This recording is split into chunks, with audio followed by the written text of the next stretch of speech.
sonic art, touching souls, a brand new start.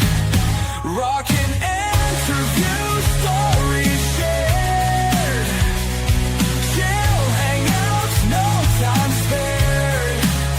From soulful whispers to a roaring sound, music unites on hallowed ground. All things music, a vibrant call for one and all to give their all in this sanctuary where dreams ignite. Music's power burning bright.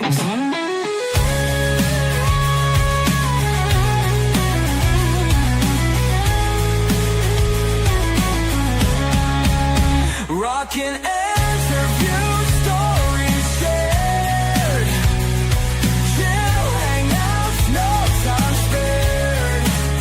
From soulful whispers to a roaring sound, music unites on hallowed ground.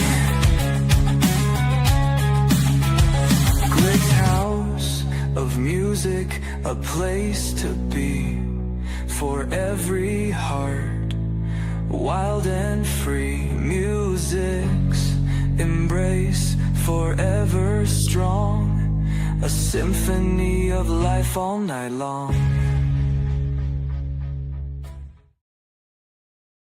Drivers, start your engines!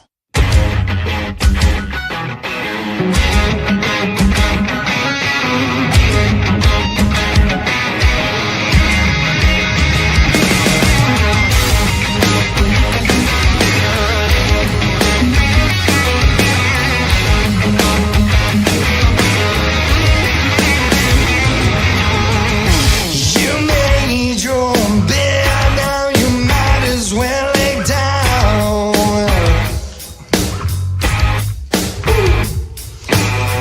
Your reputation, it speaks for itself in this town.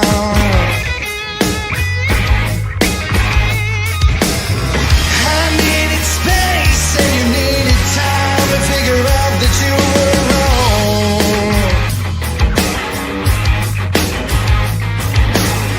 No thanks to you, I'm back and better. Said I'm back and better.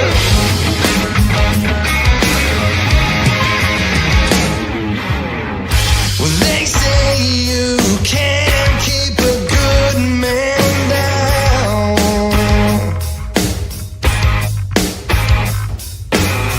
I'm here to tell you I'm taking back over this whole town.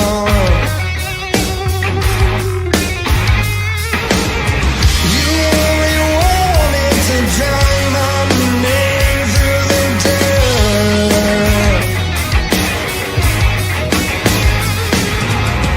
No thanks to you, I'm back and better. Said I'm back and better.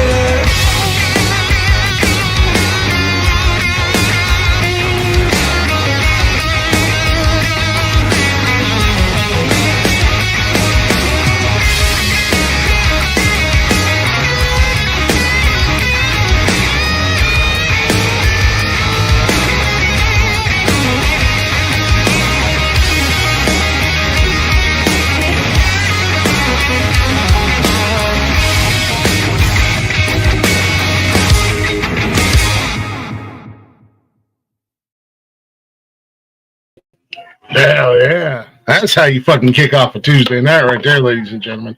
Welcome to Glick's House of Music, y'all. I put the Glick in Glick's House of Music right here on the Nonsensical Network. If you're not already, go ahead and check us out. We are everywhere. Facebook, Instagram, X, and TikTok. Shows are live Monday through Sunday on YouTube, Facebook, and Twitch. We're always live doing something, and the chatter's box is always open.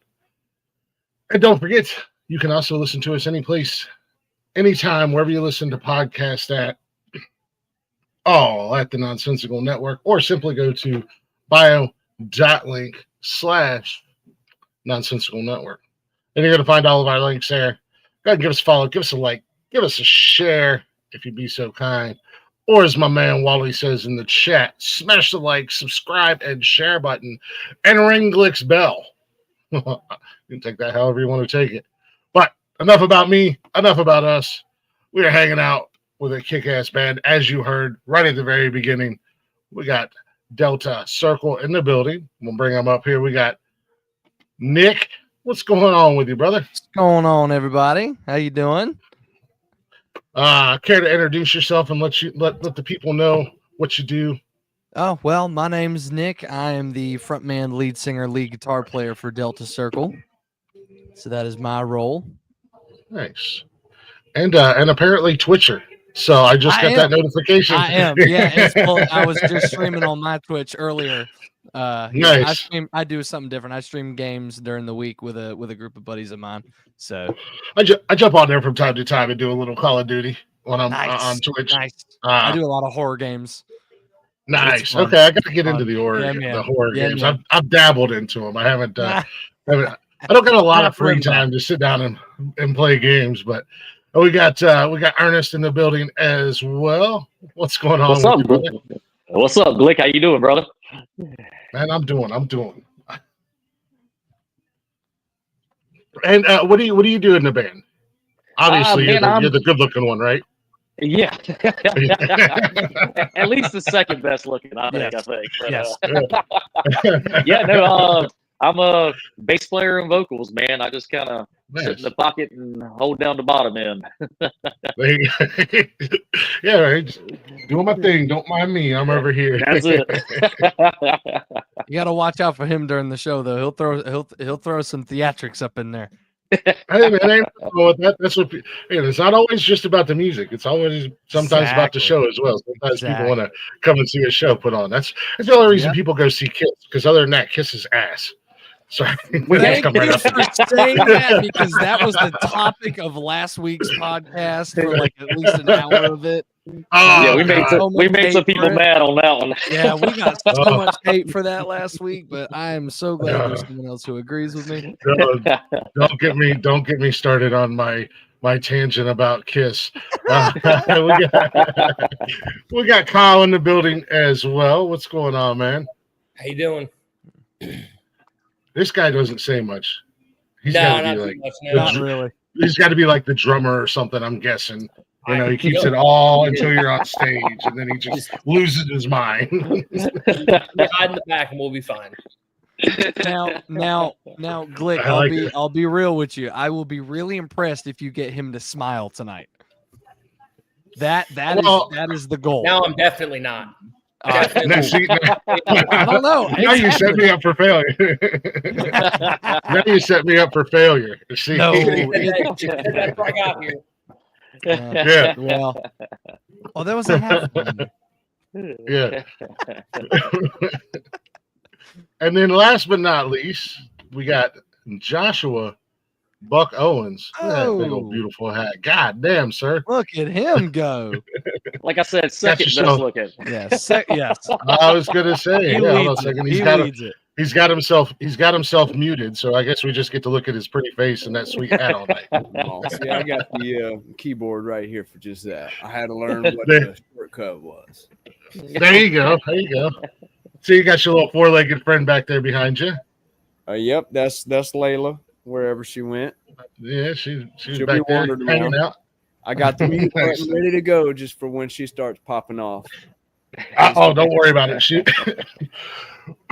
excuse me, she won't be the first dog that's gone crazy on this show. We've had a few guests who are like, 1 second, I'll be right back. My dog's losing their mind, and that's all you can hear because, you guys being professional musicians, you got all the nice fancy equipment, so your microphones pick up every noise in the house.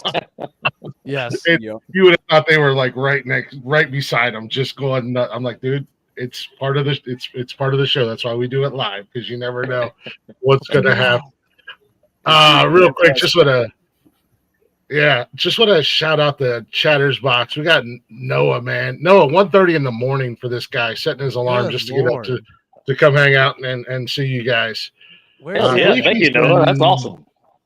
I believe he's over in Germany. I think. No, you have to let me know. I can't remember.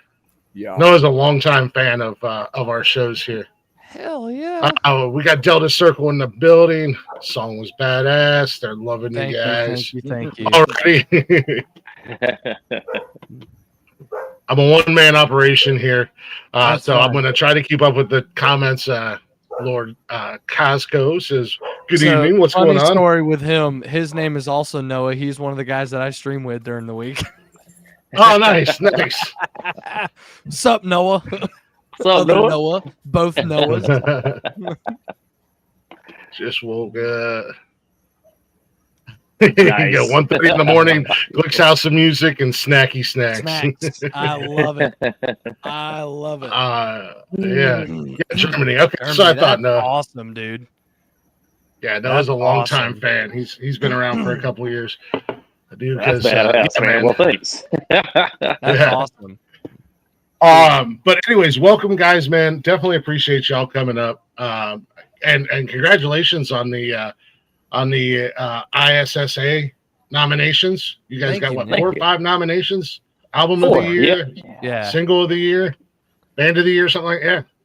Entertainer, yeah, man. Album of it's a band of the year, entertainer of the year, single of the year, and then music video. It's on the background. Nice. Cut Well, some it's people out. behind Ernest. I know. I just got to drop See it. it. I could see Just of get the rid year. rhythm Remember. section and we can tell what it is. Ah, How about you guys just suck a little bit? That way I don't have to remember so many of them, okay? There you go. I could try. Like, try. No, congratulations on that because from being a creeper online and stuff like that, you guys are relatively a new band. You're what, about a year in? Maybe a year We and a half are. in? Yeah, roundabout, something like that. Yeah, June to Wow. make a year. Yeah. Nice. That's awesome. So you guys know they got some killer freaking music. Already nominated for awards and stuff like that. If you don't mind, and kind of love to get kind of each one of your guys' personal opinion on this, if there is one.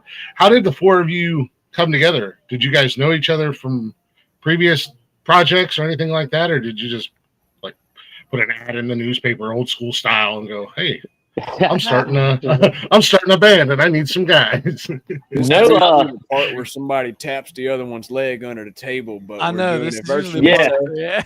yeah. But I think the best way to work it is I'll just tell this half, and I'll let Josh and Kyle fill it because they do such a great job with this story. But Nick and I were in another project together for about a year, and him and I decided to go and move on, just creative differences, and decided to start looking for something else. And then I came across these guys in the most random way, and I think they tell the story the best. If one of y'all want to jump in on that. Yeah, me and Josh were playing in a different band, and our bass player had departed, and we had a guy who was going to fill in for that weekend. And at lunchtime, the day of the gig, he texts me and tells me he's not going to make it. 7 hours from then, 8 hours from then, whatever it was. It's because we told the guy that we weren't going to provide this free cocaine for him that he really wanted. It was on the rider, so I don't care. That's a valid excuse to not make the show. I'm just saying. Yeah, He got some not so subtle hints that that's what he wanted. Oh god. We were not paying for cocaine, so he was out.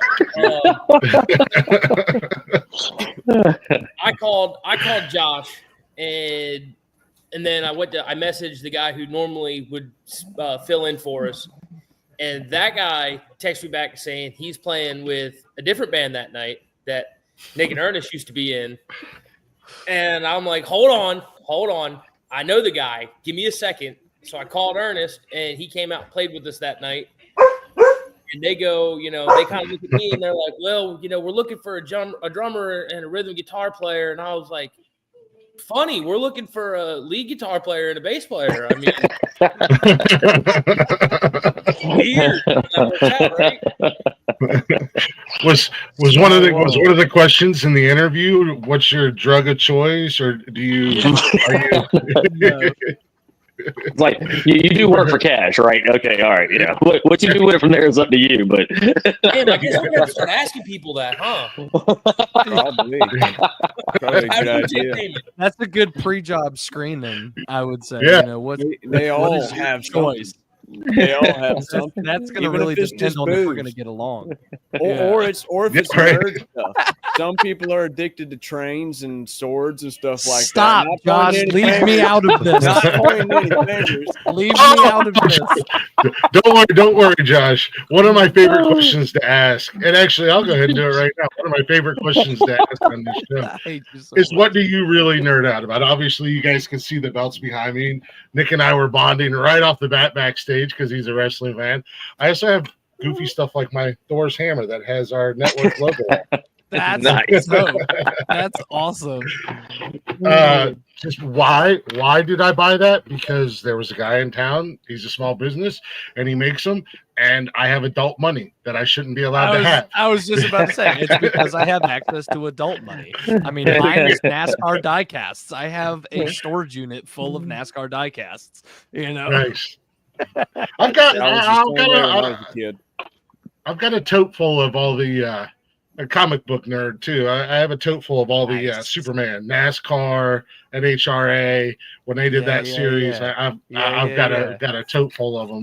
Don't ask me where it is, but it's somewhere in this house. I'm gonna put them away.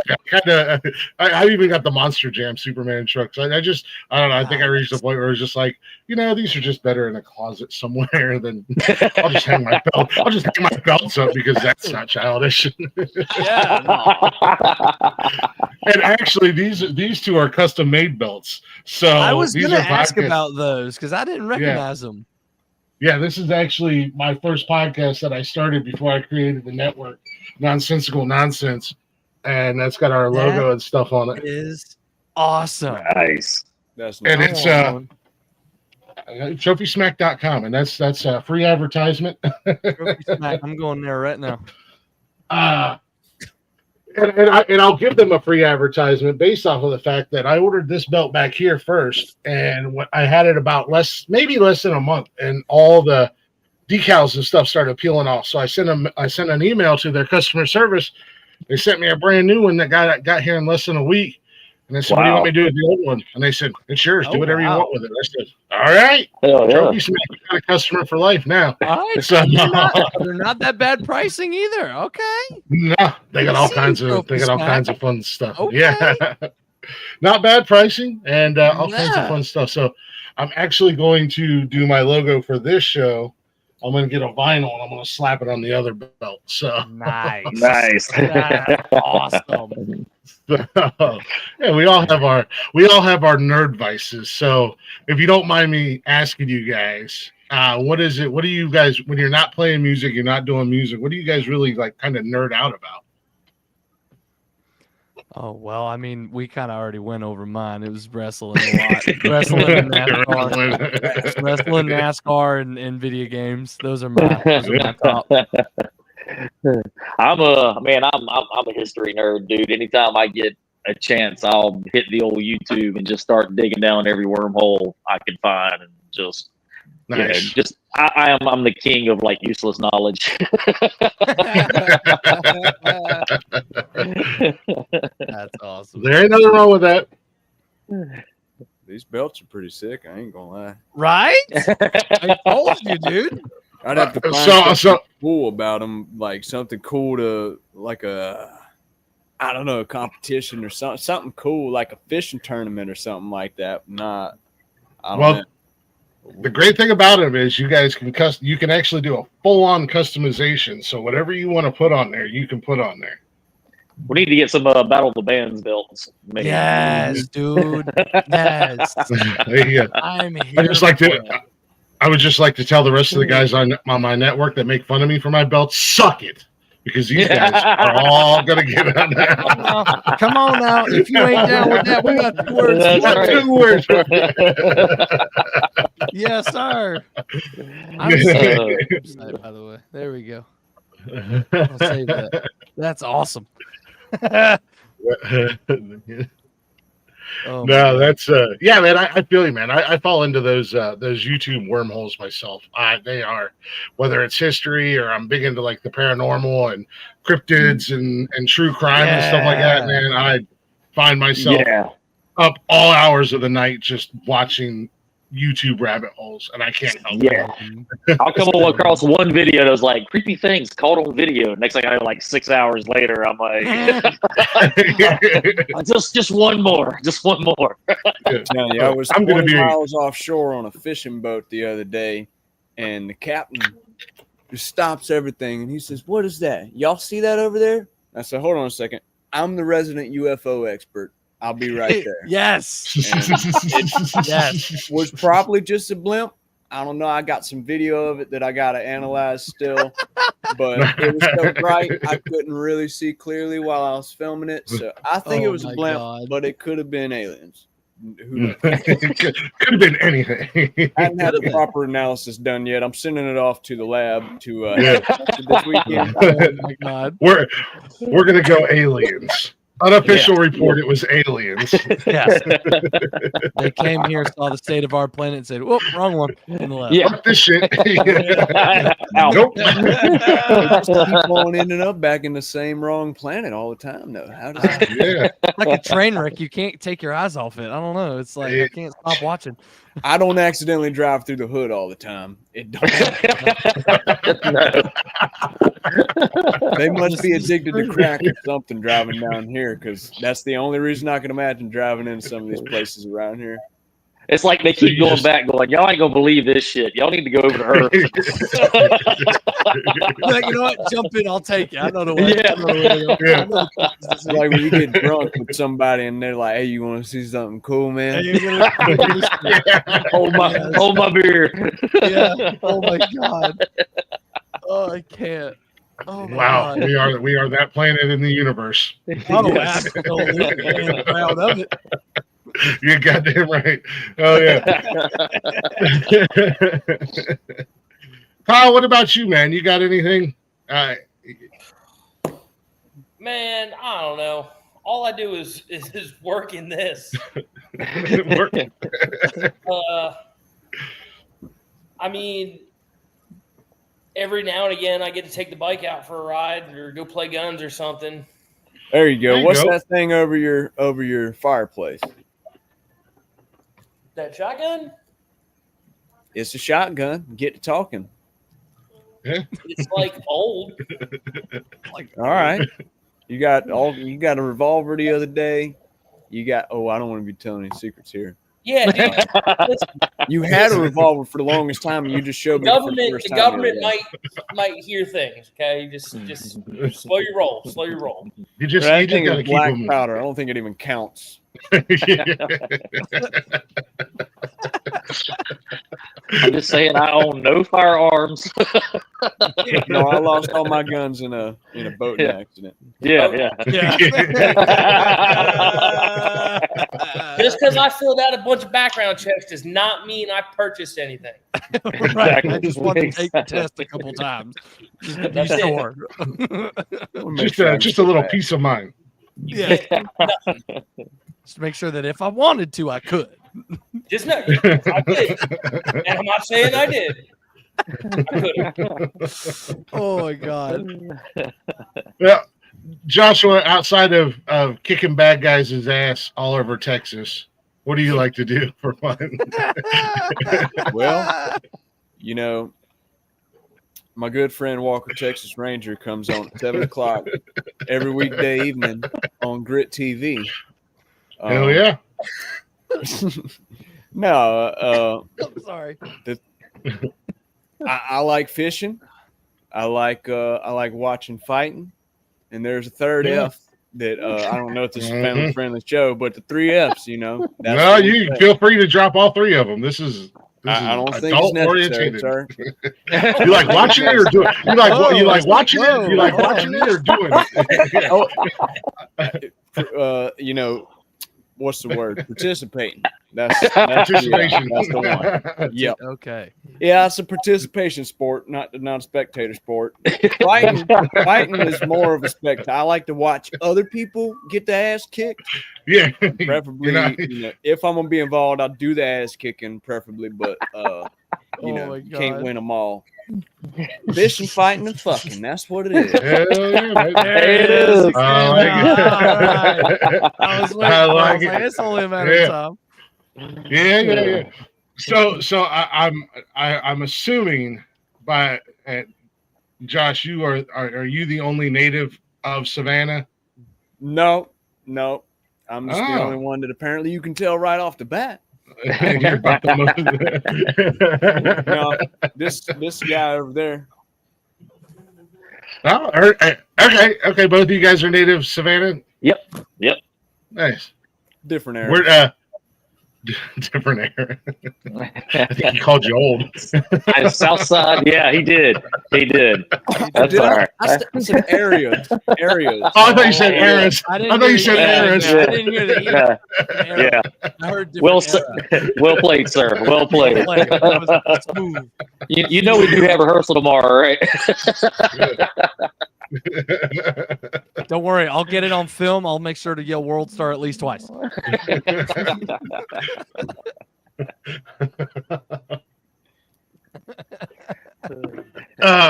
Oh God, Kyle and Nick, where are you guys originally from? Well, I'm from Newark, Delaware originally.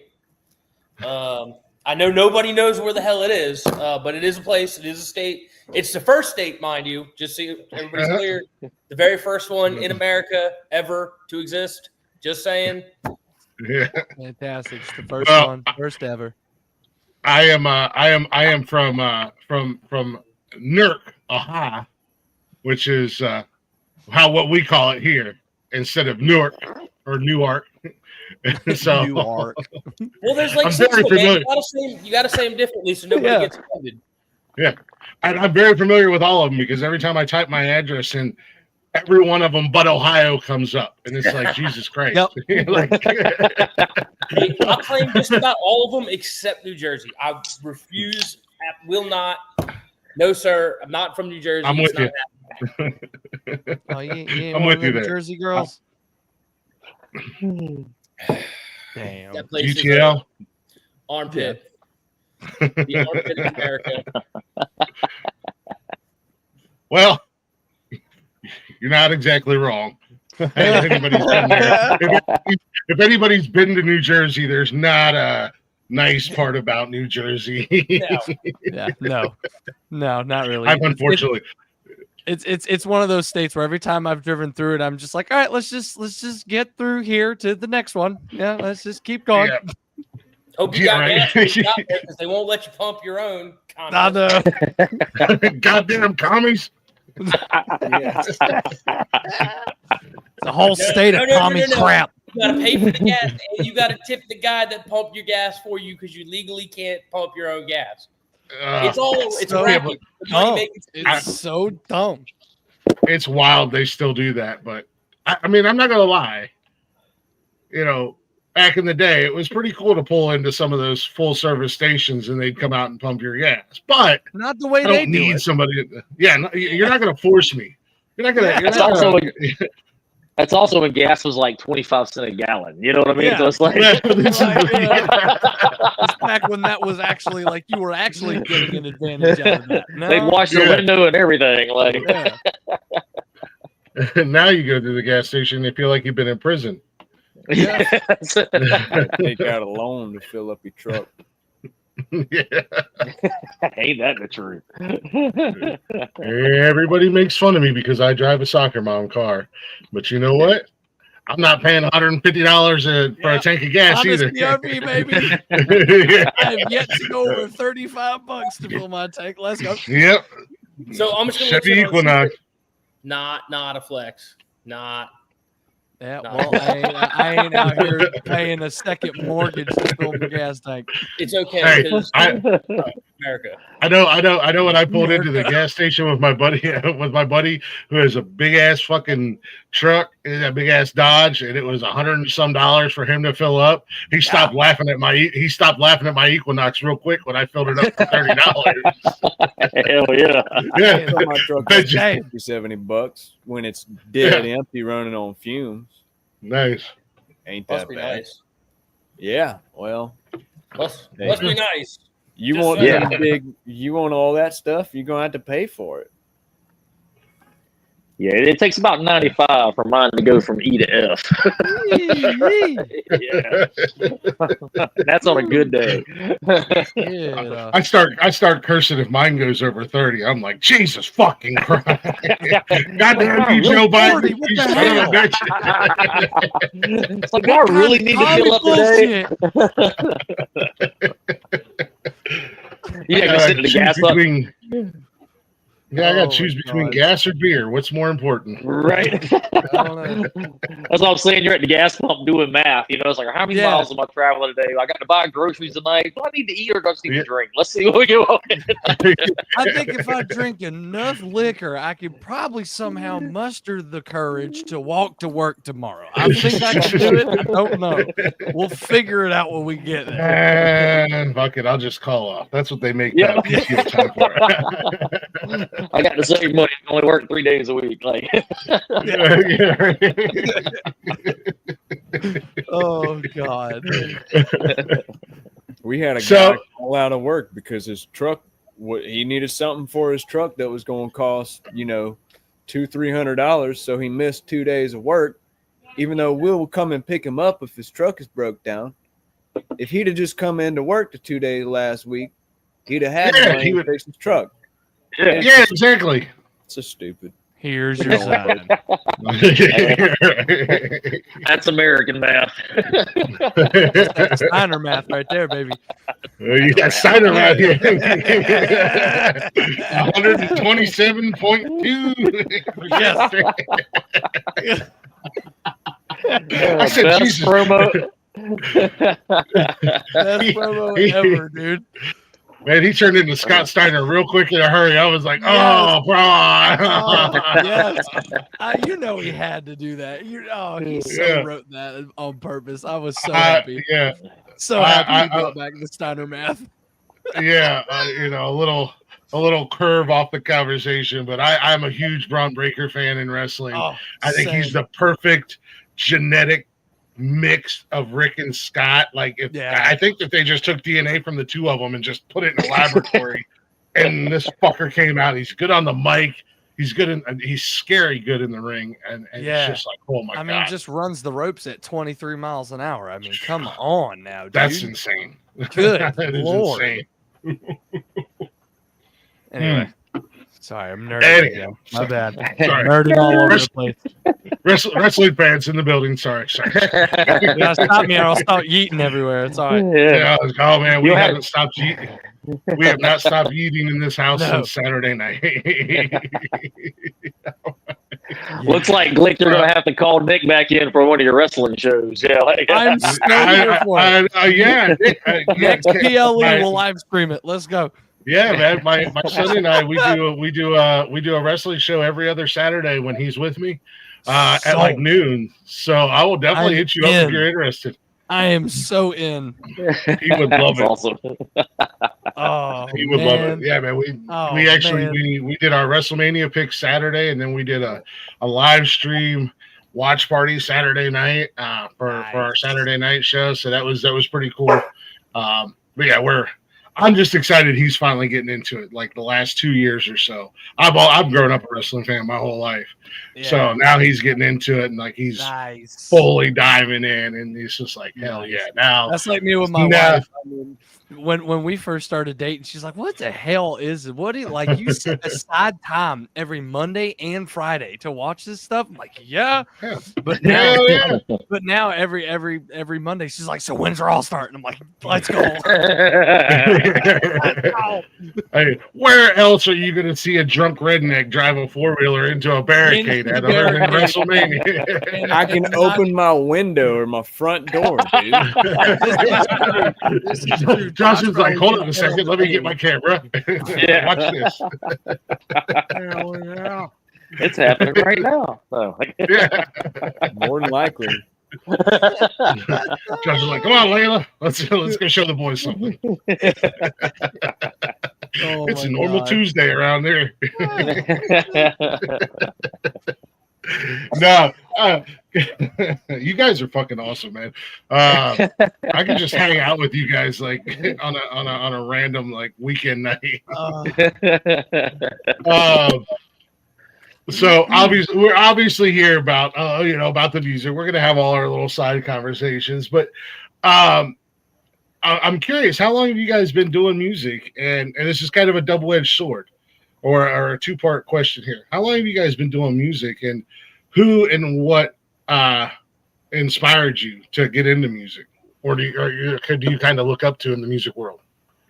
I don't care where you start at. But. Okay, who going first? Go ahead, Nick. We'll go across the board. All right, then. I've been playing music since I was. My dad corrected me last week in the chat. How old was I? Did he say it was like 9 or 10?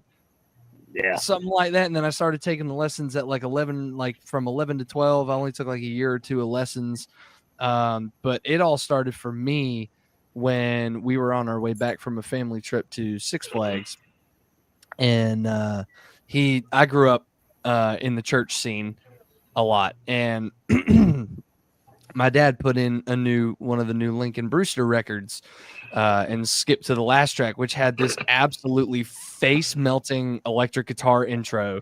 And at that moment, I was like, I want to do that. I don't know what that is. I don't know how to do it, but I want to do that.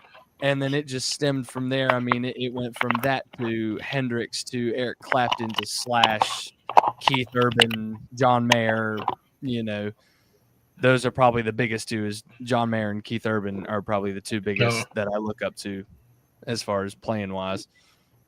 Great guitar players. I don't think they get enough. I don't think they get enough love. It's just like Brad Paisley, they're- man. Everybody talks about his songs, but no one talks about his guitar playing. Mm-hmm. Brad Paisley, Keith Urban, John Mayer. Yeah, great guitar players, man. Fantastic guitar players. Oh yeah. Yeah, man. I since I was a kid, I came from a musical family, man. My mom's brothers were all big into music. I was the kid that grew up around bonfires on Saturday night with everybody, picking guitars and singing and stuff like that. So I was always surrounded by music, coming up. And at 14, I told my parents that I wanted to start learning how to play guitar. And my parents actually bought me my first guitar, which is that black and white one that's hanging over here on the wall to this day. And nice. I started playing it, man. But the first album that hit me, because I grew up around, country, southern rock, gospel music and stuff like that. And that Guns N' Roses' Appetite for Destruction, man. When that album came out, it just sent me sideways. And I was kind of like what Nick was saying. I was like, man, I want to be able to replicate that. And so then I got introduced to Metallica, and the first 87 songs I learned were all. Sorry, I'm sorry to hear. No, you're good. I'm sorry to hear you were introduced to. Sorry to hear you were introduced to Metallica. That might be some form of child abuse. As my son yells at me because for some reason my 11, almost 12-year-old son has discovered Metallica, and he's like, "I like Metallica," and I'm like, "Hey, not my kid." Hey man, anything from the Black Album back was amazing. Yeah, Black Album and before, I got to give them credit. They were they put out some great ass music. After the Black Album, it just you sober up and go through changes, things happen. So yeah, but a bunch of squares. Yeah. But then I discovered the world of bass, and I ended up getting more work as a bass player than I ever did as a guitar player. And I started digging into Les Claypool, Victor Wooten, Geezer Butler, guys like that. And of course, going back to Cliff Burton. And yeah, man. So that's just kind of, from there on. By the time I was 18, I was playing on the regular up until in my 30s, and so music's pretty much all I've known. No, yeah. No, and yeah, you got to give the guys the Metallica credit, except for James. He's a douche. But as far as instrument players, all four of those guys can fucking play their asses off. Oh yeah. Debatable, but it's debatable. Debatable. You can't outrun the ticket sales and album sales, no matter how much you like it or not. It's No, and you can just overdub the drums on the recordings of the live show. We don't talk about Lars. Yeah, we don't talk about Lars. That's what we're talking about. Okay, Why don't we talk about Lars? I love the memes Yeah, that why don't started we talk coming about out when their most recent album came out, and people were like, "Oh my God, Lars learned how to play drums! Yay!" I'm They a hired better a guy. drummer than that guy. Yeah, they probably did. Hire him. That was not him. No, Lars was a genius. He surrounded himself with very good talent. Oh yeah. Yeah, I mean, And he was such an integral part of the band family that they couldn't get rid of him, so they could get an actual drummer. A band, like kind of like being Yourself, the make bass sure player you in own Van most of Halen. the merchandise rights. Exactly. Be the least talented, but own all the business rights. Own the stuff. 100%. Yeah, that's it, dude. 100%. That's like all that Kiss does. All of them. Oh Jesus! Please don't get me started on fucking Kiss. Oh my God! I'm sorry. Kiss is a good I'm band. sorry. Dude, I went. What Kiss is a good band. I'm going to disown you. I'm going to put you up for adoption. It's not my fault that Buggy. I'm going to check and see if it's too late for abortion. Holy shit! There's a lot of old bands I like. Oh, you said you live in what state A again? lot of old bands I Ohio. like. Oh, it's abortion's legal here. We can smoke weed and kill babies in Ohio. It's great. Damn, what a brag for that needs to be y'all's catchphrase, man. Come to Ohio. Here's what we What can do. What a flex. God, man. I'm dying. Oh. There's only like SpongeBob bands I actually like. Okay. Right, yeah. He's getting into old school. Yeah, it's a weird flex we have in Ohio, but it works at the end of the day. I'm trying to I find got him to my- smile. I win. 43 minutes. I have a I bottle of holy I water see it. around here somewhere. I seen him to smile. I seen the smile, Kyle. Can't escape it. The internet has seen it. It does happen. It's rare, but it happens. I need to clip the challenge and clip the completion. Yes. Flip that on Twitch. Flip it. No, unfortunately, we have discovered that we are basically the Florida of the North up here in Ohio. Sounds Or Florida is the Ohio of the South. I don't know which is which, but we have discovered on this network that, yeah, they're basically one and the same. Just one's way up north and one's way down south. So are we going to have to start making Ohio guy memes then? No, just Florida man? Trust me. It's all math. It is all meth. It's just math. Yeah. It's all meth. It is. Just Tuesdays follow and the math, Thursdays. That's all you gotta Oh my do. God. Yep.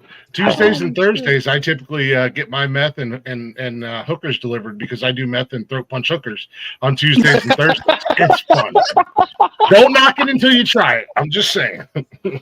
They're all legal consenting adults. They know what they sign up for when they show up. All I'm going to do is throat punch them. Oh my God. You can't unless you're in Nevada, you can't have a legal consenting hooker. Like consenting, yes, but legal. Why do you know this? It's the law, man. It's known. Semantics. Those are all semantics, Vegas. Josh. Hey, try that one in court. See how far that gets you. Your Honor. It's a way of life in Ohio. Trust me, it's perfectly fine here. Nobody. You're not living. You got to call it. Someone tries to take you to court for it, the judge would be like, "Wait, so you mean Wednesday? Like what?" Yeah. You're not living until you do meth and third punch hookers. I'm just saying. Dude, that needs to be a song lyric. Oh my god! Right with smoking weed and abortions, yeah, like that's greatest state ever, Ohio. Garth Man, Brooks got in all kinds of trouble for the Thunder Rolls, like talking about hinting at somebody getting killed for cheating on his wife. You think that was, the 80s and 90s, like that? Yeah, it's normal. There's no standards nowadays. We're just anything. Yeah. Smoking meth and punching hookers, killing babies. Well, all right, who cares? Like Put it on MTV. Must be a Tuesday. Must be a Tuesday. Must be a Tuesday in Ohio. I can hear the producers now. Like, can you make it a ballad? Can you I'm just saying. Yeah. I'm just saying, guys. I'm going to drop a challenge on you guys. Write the Ohio anthem. I've already given you a strong foundation for the Ohio anthem. I'm putting in my lyric ideas. Well, I mean, Tuesdays in Ohio is already the title, so now we just got to run with that. When I was in Canton, nobody informed me of all these details. So you missed out, brother. Hey, you got to know the right people. Next time you're up this way, I'll show you the ropes. I got you, Ernest. Sounds good. I don't want my name on this one. Wednesday in Ohio. Got it. Wednesday in Ohio. It's down. Tuesday. Oh, it's Tuesday? Oh, Yeah, damn it. It rolls up. It flows a lot better. Tuesday in Ohio. Got it. It's right there. Yeah, there you go. I don't want no affiliation with this. I don't want no part of it. Like, wait, I'm in this band? What? When did that happen? Inspired. I don't want no part of this shit. Inspired by Glick. Inspired by Glick from the Nonsensical Network. Yeah, we'll give him writing credit. It's fine. Like, most people will be like, "Yep, that's basically what we expect from him. Seems about right." It's the norm. You're like, ooh, this song features Glick. I wonder if it's going to talk about this. Yeah, you met the throat punching whores. Like, I would expect nothing less. Yeah, anybody who knows me knows how I get down. Oh my god, that's awesome. That's how I party. Oh, You ain't never been to a party until you've been to a Glick party. I'm just saying. Man. I don't know. I've heard about them Diddy parties. That sounds a little cool. Nah, it ain't nothing like a Diddy party. That's the other end. Everything is on the up and up. It's all consenting adults. Everybody knows what they're signing up for when they show up. There's no surprises. They call it baby oil for a reason. Yeah. Dude wouldn't have left it after you. Oh my god. So Josh. Oh my god. Someone reel this in, please. This got real fast. Holy hell. Oh shit. I might need Welcome to the Nonsensical Network, gentlemen. God. Yeah. So Josh, music. How long you been? It's canceled. It's great. Yeah. We haven't been canceled yet. You guys are perfectly fine. We're untouchable here on the Nonsensical Network. Just ask anybody. They'll tell you. Like Kevin Costner, I'm the untouchable. Yes. Yeah, I get that reference. Sorry, sometimes I throw obscure movie references out there and I'm just left on an island by myself like, hello? Everybody young guys are Googling, they're like, untouchables. Like, I like Uncrustables. I like Uncrustables. Strawberry, that's my favorite. Oh my god, help. I quit. I quit. I just remember I canceled myself. Yeah. Well, yeah, this has been fun. I'm gonna cancel myself. I'm out. All right. Oh. Yeah. Oh, Costco, Good see you, night. buddy. Costco, good night, buddy. I know. I was, Cutie party. so, so let's see if we can write this train here real quick. Oh, good luck. Josh, how about you, man? What how long you been doing the music thing, and what got you into I it? forgot what the question was. Well, I guess when I was about 10 years old, shortly after I got molested by a meth head from Ohio. Sorry about that. Jesus Christ. No, when I was about 10 or so, I guess I just wanted a guitar. No, what happened is Guitar Hero something or other come out, and me and my brother got it for Christmas, and we started playing it, and it introduced me to all this music, Guns N' Roses. It's the only one I can think of off my head. All the old classic rock and stuff like that. Yeah, man. In the country. A little bit of the classic rock, but that showed me the cool stuff, the Guns N' Roses, the Ozzy and everything like that, Black Sabbath. So after that, I was like, I want to get a guitar. That sounds cool. And then I got one a little while later and just, picked at it for about 20 years or something. And eventually we got here. Anticlimactic story. That's how I like to say it. he was. Josh, how old are you, if you don't mind me asking? 28. So I guess not quite Jesus. 20 years. Remember? I had to think about it for a second. He said, my brother and I got Guitar Hero, and then I wanted to be a guitar player. I'm like, oh wow, you're a baby. I was a grown ass adult living my rock star dreams because of Guitar Hero, because I can't play an instrument to save my life, and I can't carry a tune in a bucket. But goddamn it, if Guitar Hero didn't make me feel like I was a rock star in my garage with my I can't play Guitar Hero with my damn anymore. Yeah. I couldn't last time I tried 15 years ago. So yeah. Three of my buddies in the garage, fucking crank up the surround sound in the garage and play Guitar Hero until 4 o'clock in the morning. Hell yeah. Like, let's go. Like, I'm a rock star, man. But yeah, man, I was like, you're a baby, man. Yeah, there's nobody out there, no artists out there that kind of influence you or that you like or anything like that. There's a local guy from down not about an hour away from here where my grandparents and everywhere are. Guy by the name of Vic Waters. Nobody knows who he is hardly. He's one of the greatest songwriters I've ever heard. And he did it for a long time. He made some good records, and I guess he played on the Grand Ole Opry once and then just never took anywhere, but I'll be damned if he didn't write some of the best songs I've ever heard. Oh yeah.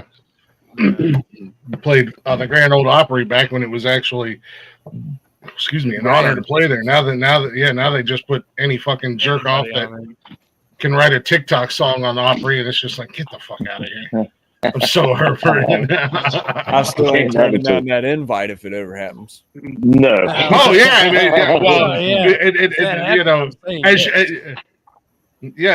you gotta put some. It's definitely an invite that you want to take, and you also put some respect back on the name again, because, like I said, unfortunately, it's just. I mean, you look at the artists that have been up there the last 5 years, and none of them would have even sniffed the Opry 30 years ago. No, I mean, that's what makes this industry the way it is now. It's a blessing and a curse with the fact that we have things like TikTok, because with social media, it's a great outlet to put your stuff on, but at the same time, it's a curse because, well, like we said, everybody can do it. So it helps you, but it also is helping everybody else. Yeah. And the man of few words down there, Mr. Serious. This guy. Man, well, I'm the only musician in my family. I didn't grow up around it or anything of that nature, but my parents bought me one of those toy drum sets when I was a kid, and the way my dad puts it, one day I just knew how to play. I never taken lessons. I taught myself, and Here we are. Hell yeah, man. That's fucking cool as shit. It's just Just decided can one do day this. this is what I'm going to do. I don't know. It's Yeah, just man, that's, like breathing. That's it. hell yeah.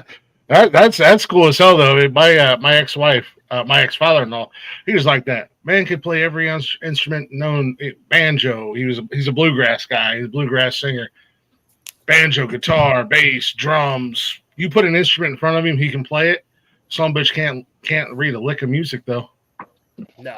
And he's taught himself everything. And it's just like they're from Kentucky, and it's just like, so they come up here for deer season back when my ex-wife and I were just dating and whatnot, and the whole family would come up, man, and they were all bluegrass players, and the whole family would just get together, and I'm just like, I'm just gonna sit here and drink moonshine and be happy as a pig and shit, because this is great to me. I love me some bluegrass, love me some country music, and I'm like, yeah, I'm just gonna sit here like a big old oaf, not knowing what the fuck's going on, just enjoy the situation. So yeah, man, that's cool as hell. You got any drummers out there that you really dig, that you really like? Big influence of mine is Chad Smith from the Chili Peppers. Oh, nice. The dude is so versatile. I mean, there's so much stuff in this world that you wouldn't even know that he played. Mm-hmm. The dude is considered one of the best studio and live drummers to have ever existed. They're like, the more and more you dive into it, and the more you find out what he's played on, it will start to make you question other people in the industry. Oh, yeah. There's just nothing he can't do. Mm-hmm. Yeah, I gotta agree with you there, man. Chad is he's the man. At the end of the day, And at the beginning of the day too. Shit. And at the beginning of the day, yeah, man. No, I can barely say this with a straight face. I'm so tired of hearing their goddamn names. Fucking no Neil Peart, Jason Bonham. Get the fuck out of here. I mean, I don't know who's ever put Jason Bonham in contention, but his dad, John Bonham. I mean, John Bonham, yeah. John. Jason's okay. Jason's all right. I mean, yeah. He can play a drum set better than I could. So I mean, I'm on the talk. I'll never be able to touch that, but I'm tired of hearing it. There's so many drummers out there, like you said, Chad Smith, that just can do so much, and it's just like. Well, a big thing to it is because they were innovators. They were doing shit nobody had ever done before, and in their time, it's very hard to top some of the stuff that they were doing. They came up with 50 years ago.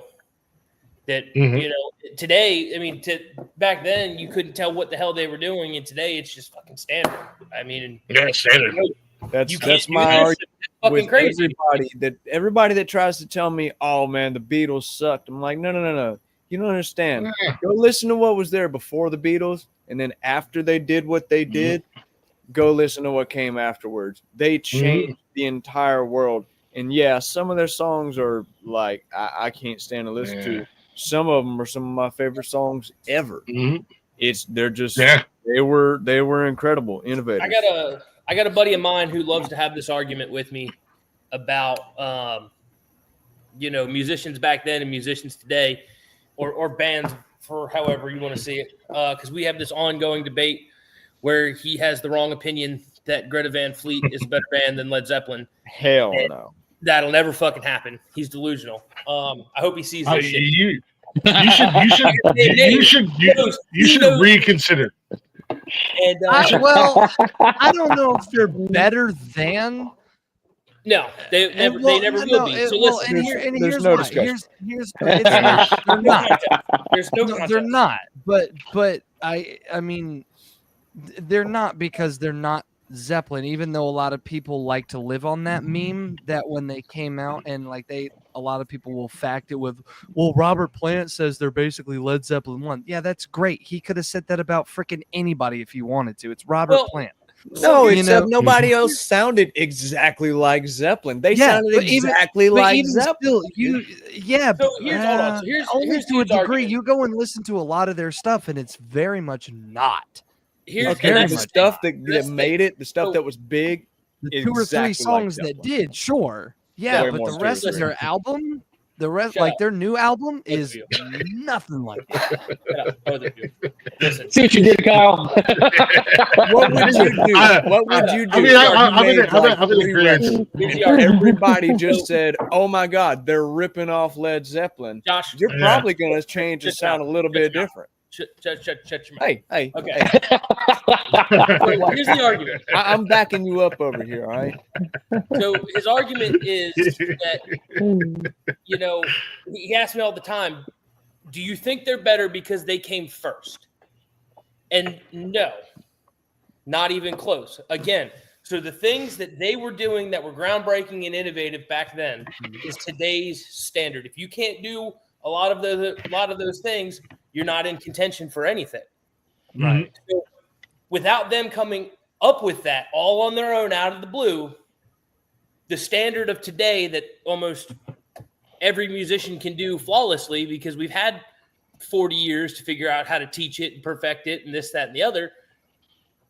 You know what I mean? So yes, those guys back then who were coming up with this shit out of the blue that nobody had ever done or touched before are far superior than whatever refined bullshit they could come up with today. Right. Oh yeah, I mean, I agree 100% because you got to remember those guys. They had to hear like Led Zeppelin was really based off of blues stuff that they were hearing around their area and from albums and stuff like that.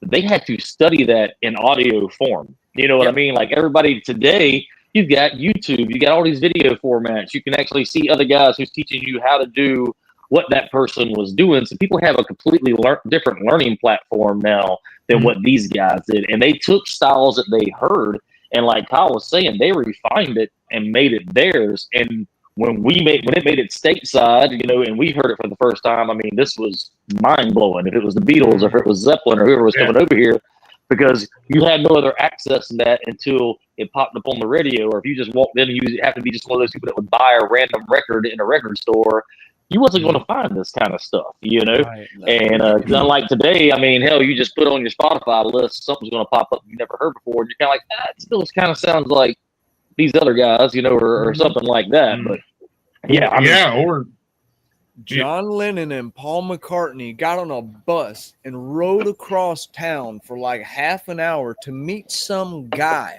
that they spoke to on the phone because he knew how to play a certain B minor 7 chord or something like that. That's completely different world from today. Yeah. No. yeah.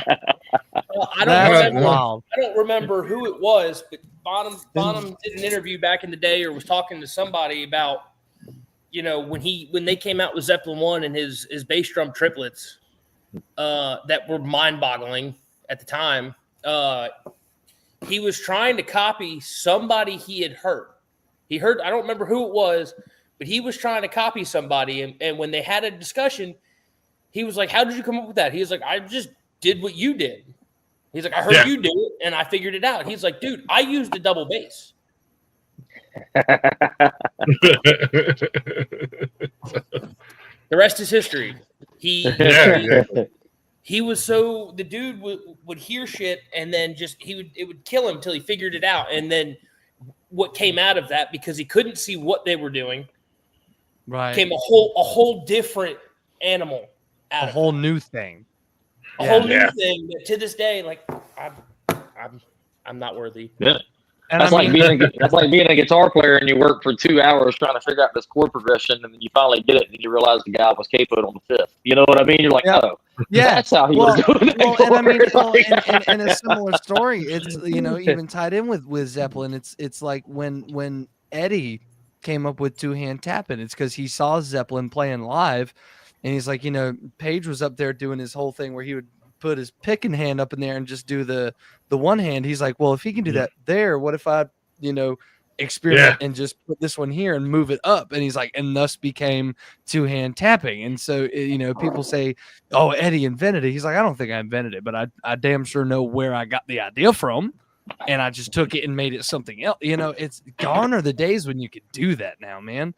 But again, man, even to something like two-hand tapping, like there's like these indie groups that are out there that you hear guitar solo on one of their songs, and I can almost guarantee you a couple of them got double hand tapping on there. It's just it's in everybody's back pocket now. But it's just it's insane. It's hard to be original these days. You know what I mean? Or even if you're not, you might not necessarily, like you said with Eddie, you're not necessarily taking what they're doing, but you're trying to figure out how they're doing it. And then you come up with your own way of doing it. But it is very hard to be original these days. So let me ask you guys this: as a band, and you guys seem to dabble into a little bit of a couple different worlds with country, a little rock, and maybe a little southern rock and stuff like that, listening to some of your music and whatnot. What is it that you guys try to do to kind of set yourself apart from maybe other bands in your area, or if you had to lock yourself into one genre as far as the up and coming bands? What is it, something you guys try to do to set yourselves apart? Man, well, I'll tell you what. Let me get this in real quick. I'm trying not to be different. I'm trying to do whatever it is that the rest of them dudes is doing. Aren't going to work every day. There you go. Okay, I like that answer. I'll take that. I'll take that. So I like it. I like that. And to Kyle's point, I mean, you want to write to where it's unfortunate, but you want to kind of stay within that mainstream. You're trying to find out what's working, what's clicking, and then start building off of that. But at the same time, you don't want to lose your creativity either. I mean, that's the whole point of doing this. We're always stuck in a bubble of playing everybody else's songs, 3 or 4 times a week to fill these 3 or 4 hour gigs. So when you actually get a chance to start writing, you kind of want to be able to have your creativity and put into it. But at the same time, we're fishing for that sound. We're finding another Back and Better. We're finding another Here's to a Small Town. We're getting that grind. We know the type of songs that the crowds are really starting to catch on to, and we know what they're really liking.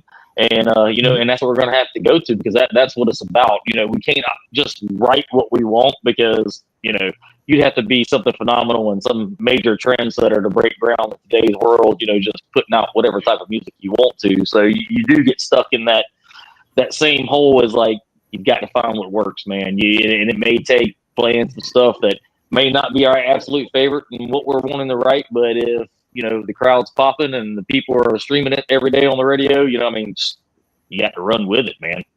Yeah. Oh yeah. Maybe that's what we're doing wrong here. We struggle so hard to be different. Maybe we should just be like everybody else. I mean, to a degree, Well, I mean, now we know who the brains of the band is. Clearly, it's Kyle. Go to Eddie Van Halen. He doesn't need any more inflation on his ego. Slow down, but would you saying that? Yeah, it's cool to be different, but take the Eddie Van Halen, Jimmy Page conversation. You know what I mean? Mm-hmm. Take a look around, seeing what's working, seeing what's hitting. Use that. Get the traffic, get the eyes, and get the people start seeing you. Then you start moving off a little bit, and then you can start doing your own thing, because now you've been accepted. And then people are like, oh, well, he used to be like this, which was like everybody else, but have you heard his new stuff? Are you seeing what he's presenting now? And they're starting to see your real stuff. So it kind of puts you in that scenario where you've got to go the A route of the typical scenario of what everybody's doing to get the attention. And then once you have the attention, you can go sideways and do what you want. You know what I mean? Like Hank 3, Curb Records was singing his granddaddy songs, writing standard country music. He had a hell of a following, and he was like, this isn't what I want to do. I'm going to step off and do my own stuff. And, Hank 3's got one of the biggest independent followings, out there. They flock to the shows to watch country music for 45 minutes, and then he turns into Arson Anthem and does a metal show for the next 45 minutes. But everybody buys in, to who he is, because they were introduced to him doing, somebody else's stuff. And I think, unfortunately, that's the industry now, man. You got to bring them in with the normal stuff that's going on with everybody else, and then throw a curve in there and actually show them who you are and see how it bites. Yeah. Oh, yeah. Agreed. That's why they call So the you- album "Someone Else's Story." Exactly. It's big brain. So- It's big brain to it. Yeah, big brain. So you know, you said you guys are doing 3 to 4 hour gigs. Yeah. Few nights a week. How many originals are you throwing into a show? It depends. It depends on the crowd. Sometimes we'll throw in all 7. You know, if it's a crowd that, because I mean, like we said, Ernest and I have been, you know, playing music together for almost 3 years in total now. You know, so a lot of, you know, some of these venues we play, they know us. They know me and Tim, you know, from our previous projects. So they're a little more receptive to our original stuff, and they want to hear more. Like my bar, we play every single original on there because they know us. They know that we're an original group, you know, and even though it's a new project, they know that we do that. So we'll throw all of them at them. But like some of these, you know, the newer venues who may not know us as well, we'll only throw in, you know, probably 2 or 3 of the ones that we've, you know, really pushed as singles that are readily, you know, being pushed everywhere on, you know, that they probably have heard scrolling through TikTok or scrolling through YouTube or something like that. You know, just the big hitter ones. So it depends. Nice.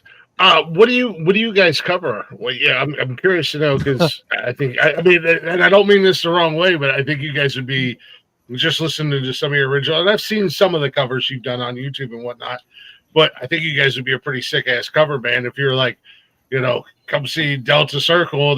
We've got a really cool bar / concert venue right around the corner from my house. You guys ever want to come to Ohio? Let me know. Tell them to hit us up. DeltaCircleMusic@gmail.com. Come on. I'm dropping names up there. I am dropping names up there. So we'll get you up here on a Tuesday or Thursday night. We'll have a good time. But like, you know, if they promoted you guys as like doing like 90s rock covers or something like that, like I could totally see you guys doing like 90s alternative grunge stuff. So what do you guys do? What do you guys kind of cover when you guys do your cover songs? Man, it's all over the place, man. We actually are in development now where we're setting up typical set lists. Man, there is. Yeah. I've been there. That's Brewdog. It's attached to the casino. That's Brewdog. So yep. I think that's where we need to play. Nice. Yes. But I don't got that kind of pull.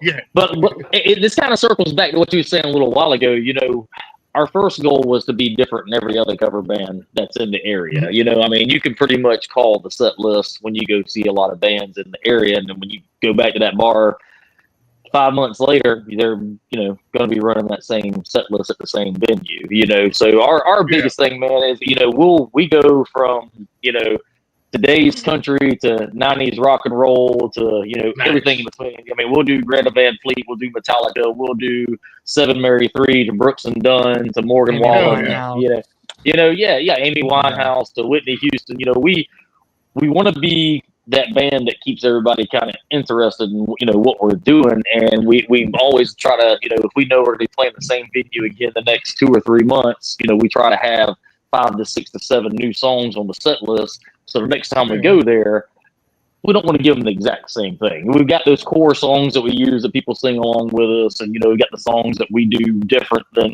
you know, how other people do. Like we do Come Together by the Beatles, Folsom Prison Blues, but we do them completely, you know, different than what the actual original recordings are. And those songs are kind of our mainstays, and that's what kind of brings people into doing it. So we try to ride that, you know, that rail, like you said. We're still the same, but we bring something different. Everybody who comes to our gigs, no matter if it's the first time we played there or the 8th time, you know, everybody's like, man, you guys has got such a different set list. You know, it's a good time, and it's a show. You know, we entertain. We bring the, you know, the people into it. We make it interactive. We're always, you know, communicating with people, getting them to sing the songs with us. We're always trying to make a mindset of when we're choosing new songs to find songs that, we can get the crowd singing with us. Me and the other guys will fall out and they can get up there and get everybody singing the chorus or whatever, the songs. Oh, yeah. Keep people in it, because our goal is we don't want to be background music. We want people to be, they want them attached to us the whole time we're playing, because they don't know what's going to come next. Instead of just playing your regular songs in the background, just getting through the night. And, they're just there, and that's not our goal whatsoever. I've done that too long. That was my coffee shop days. Of just like I literally, like, it was, back in the day, I'd just be sitting there in a coffee shop or in some bar somewhere, and I'd have my acoustic, and it would get to the point where I'm like, "Hi, I'm Nick. I'm just gonna be over here playing music for y'all while you eat and drink coffee." Right. If you like what you hear, you can come up and tip me. You don't have to. I don't pressure you. I only bite on whatever day I'm playing that gig. So, no, you guys would absolutely. I'm sure. Obviously, you guys are killing it down there. You would kill up here too, because a lot of the venues in my area, and then granted, they're like. They're not like massive venues or anything like that. They're local bar scenes, and I'm not from a very big city or anything like that. But a lot of the acts come in. That's what you said. They're similar to that. They come back and they bring something different. And I love the fact that one of the things that you said right there that really hit a chord for me was engagement, crowd involvement, keeping the crowd involved. Don't just be background noise. I love when a band shows up and hey, we're here. Look at us, fuckers. Come on. Exactly. Nobody. It don't matter that the playoffs are on right now. Look at us. God, that's so hard down here, man. That is, if you got anything even remotely big sports related, like, forget it. Forget it. You can try. You might catch them for a couple songs, but forget it. They're gone. Yeah, Georgia Bulldog Saturday night, dude. It's over with. Like, like actually, let me rephrase that real quick before I catch a bunch of heat. Out of the SEC, the Dogs are my favorite team. The rest of the SEC can go to hell. Nice save. You almost lost me there, Glick. I am a Bulldogs fan. I live in Big Ten country, man, and I'm not a Buckeye. I'm a Wolverine. Where real football's played in the Big Ten. Okay. There you go.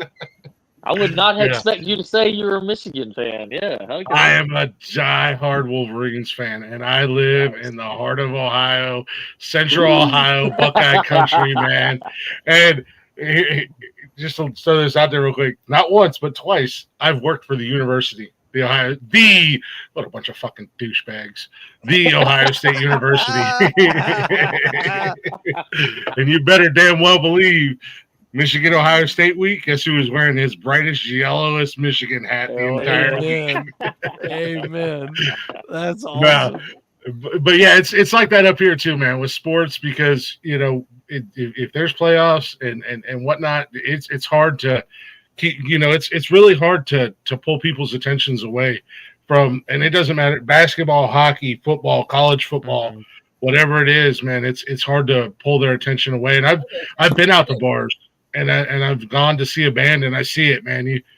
First couple songs, everybody's engaged. Then the games come on, and you get like 5-10 people, not including like family and friends that are coming to see and support you guys. You get like maybe 5 or 10 people that are like, yeah, I'm going to watch these guys. I'm into it. Yeah, let's go. Outside of that, the rest of the bar has got their back turned to you, watching whatever game is on.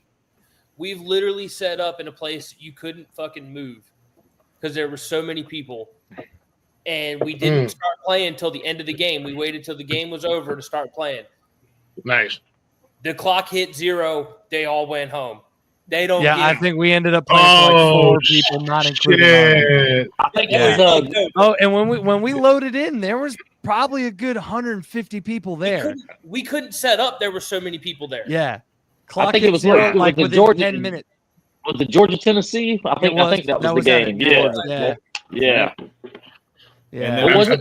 And I think it was Georgia, Florida, and then we played to 4 people, including ourselves. So. It was Georgia, Florida. You're right. It was. You're right. Florida. You're right, Josh. Yeah. The game ended. They were gone. Dude, usually clock hit 0, 10 minutes. We weren't even done setting up, and the place was a ghost town.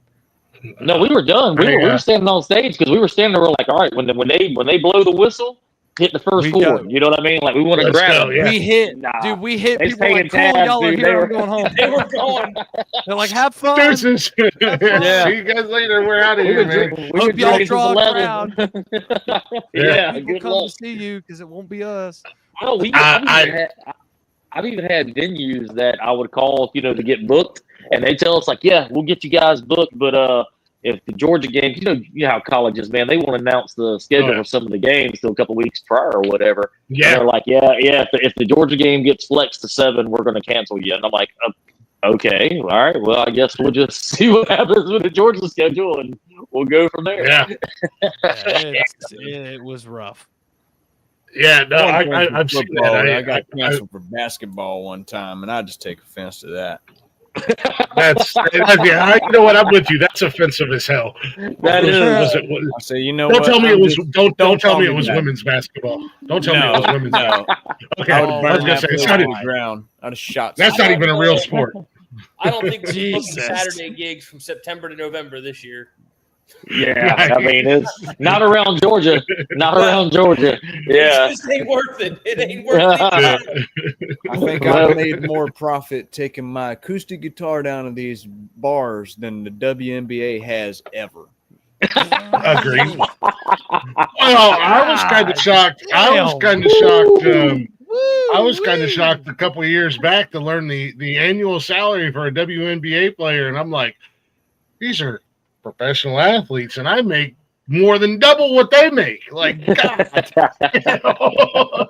that's insane. Like, ouch. I mean, some of them do. They get their money, but other places. But no, man, no, I feel it. I've bounced in some bars down on campus at OSU back in the day. And Saturday game day, man, we had one of the clubs I was at. We had there was a band that came in. And they were super popular local band. Like they could play anywhere, and they were selling it out.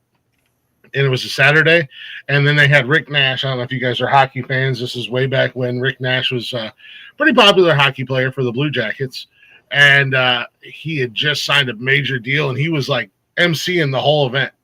Game ended, it was a ghost town. Oh, for like man. For an hour, hour and a half, 2 hours, it was just dead in there. And the owner was like, it's going to pick back up because it's a Saturday night. Do you guys want to hang out? I'll pay you more. And Rick's like, I mean, I got to go. And they've been promoting this like heavy that Rick was going to be there, and he was there. Super nice guy. Couldn't have been any nicer. The band was cool. The band was like, you know what? We ain't got nothing else to do tonight. Yeah, we'll hang out.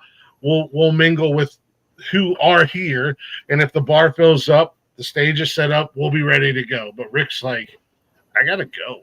I got other things to do. That's horrible, man. That's rough. Yeah. I mean, we had a similar situation. We played when I think it was Georgia and Kentucky, and they every time we took a break, they kept going, "Oh, don't worry, this place about 11 o'clock. About 11 o'clock, they'll all be here. They'll all be here." Oh, I remember that was an old yeah. People. Nobody. No, we played for like one dude halfway back to the bar. He was he had fun. And he was just a local guy. Yeah. And he was just the guy that comes in every day, and he was like, oh, there's a band back there. When they get here. When they get here. Like, man, these guys are loud. Can you tell them to shut up? Yeah. Glick, I mean, that is, I think that's one of the biggest things that people don't realize, man, is, it's tough, dude. It's tough being a local band. It's tough, it's one thing to be a cover band and, you're out here doing your thing, but to be in a band who's writing their own original songs and stuff like that, trying to make your way as well. I mean, trying to build up, that clientele of people who follow you to gigs and come out and hear you and stuff like that. I mean, it's a hard industry, man. It's easy to get kicked down because, we can, me and the guys, we can play locally, we can pack a bar. you know, and then we all get a gig, you know, 4 or 5 hours away, and we all jump in our vehicles on Friday night, travel out of town, and go play Saturday night. It's like the bartender and 2 other people, you know, and it's just like, damn, who does this fall on? Like, did they not advertise? Did we not promote enough? Like, as people just not into the local music scene around here because they're hiring bands. So clearly, you know, there's got to be some type of interest in the music around this area. But it is, man. Stateside's hard, man. There's a few towns you can go to. People come out for the sake of just hearing music, and but it's hard to get asses in the seats. If people don't know who you are, if you don't have anything, you know, big going on, they don't want to come out and hear you, man. It's hard to get support. It's like you were talking earlier. Oh, go ahead, Nick. I'm sorry. And I was like, and it's not that they're paying any disrespect, but it's just there just seems to be this kind of like a I don't know if it's like a catch-22, but like people are like, you know, if there's a band, cool. That's kind of it. Like even if the place will advertise you, like we've had venues that we've traveled, you know, 4 or 5 hours to, and they post at least once or twice a day for a month leading up to it, and they're hyping it up, and you show up and there's 3 people in the bartender. It's like people nowadays, people, if they don't know you, or if they like, it's almost like if they don't trust that, you know, it's a comfort thing. If they don't know who you are, you're not the guy from the area, they don't care. And again, it's not a disrespect thing. They just don't care. Well, I think one of the biggest things that's happening, man, is people don't promote it like they used to. You know, I mean, some of the biggest things is if I was a promoter here in Savannah and I was going to bring a band down, like our friend Dan Corio, you know, who's up in New Jersey. If I wanted to bring Dan down to Savannah for a show, Delta Circle should be the headliner, or at least open up for him. You know what I mean?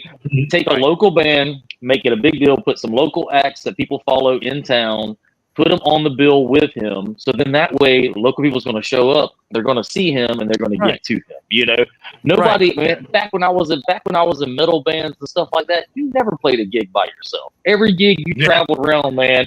You know, there'd be 3 or 4 bands on the bill, and the band that was headlining was usually a band that was from that area, and that's how they would line everything up. So hell, you get there, dude. And I mean, hell, if you had 4 bands, if everybody brought 5 people. Well, shit, you got 150, 200 people sitting inside the crowd. You know, they're there for the headline. They're there for the headliners, but they all listen to you. And now you just got exposed. Yeah, you just got exposed to a whole new group of folks, you know. And nobody does that anymore. They expect us to bring you from another town, another state, and put you in their bar. And then what sucks is no matter how good you play, how professional you are, how easy you are to get along with, they're like, well, you didn't bring anybody. Like, what did y'all do? Like, I mean, we held up our end. What did you do? Yeah, we can only do so much, man. Like, if you didn't build it up like this was a big deal and advertise and you want to get asses in the seat, there's nothing we can do from 400 miles away, you know? Yeah.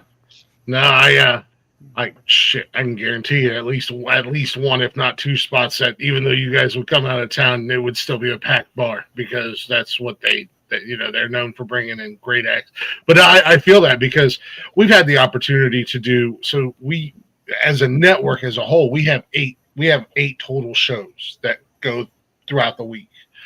But our big show is Saturday nights, and we were invited out to a local place for their 1-year anniversary. And they're like, could you guys do the show live here? And I'm like, yeah, this is something that I never thought I would have an opportunity to do. I'm not quite sure how we'll do it, but absolutely. It was their 1-year anniversary. It was an axe throwing place. It was their 1-year anniversry. And, and it was like, sick. So like one of my co-hosts, basically my right-hand man, he came up from Kentucky and we set up and we were ready to go. And it was like, there was a handful of people that support locally me personally that know me, and they showed up, but then there was like nobody else really there because this place wasn't promoting. I did all the promoting. Like, I'm like, you're the business owner. So then the last Halloween it rolled around. They're like, we're doing a Halloween party. You guys were great last time, man. We did some beard competitions and stuff like, and there was a live musician there and whatnot. And I was like, yeah, we'll try it again. So we promoted it, and there was a little bit bigger crowd this time around. Granted, there was a bigger crowd based off of people who knew me and knew us and whatnot. But it was just like, you guys aren't doing anything to help yourselves. You're not helping us.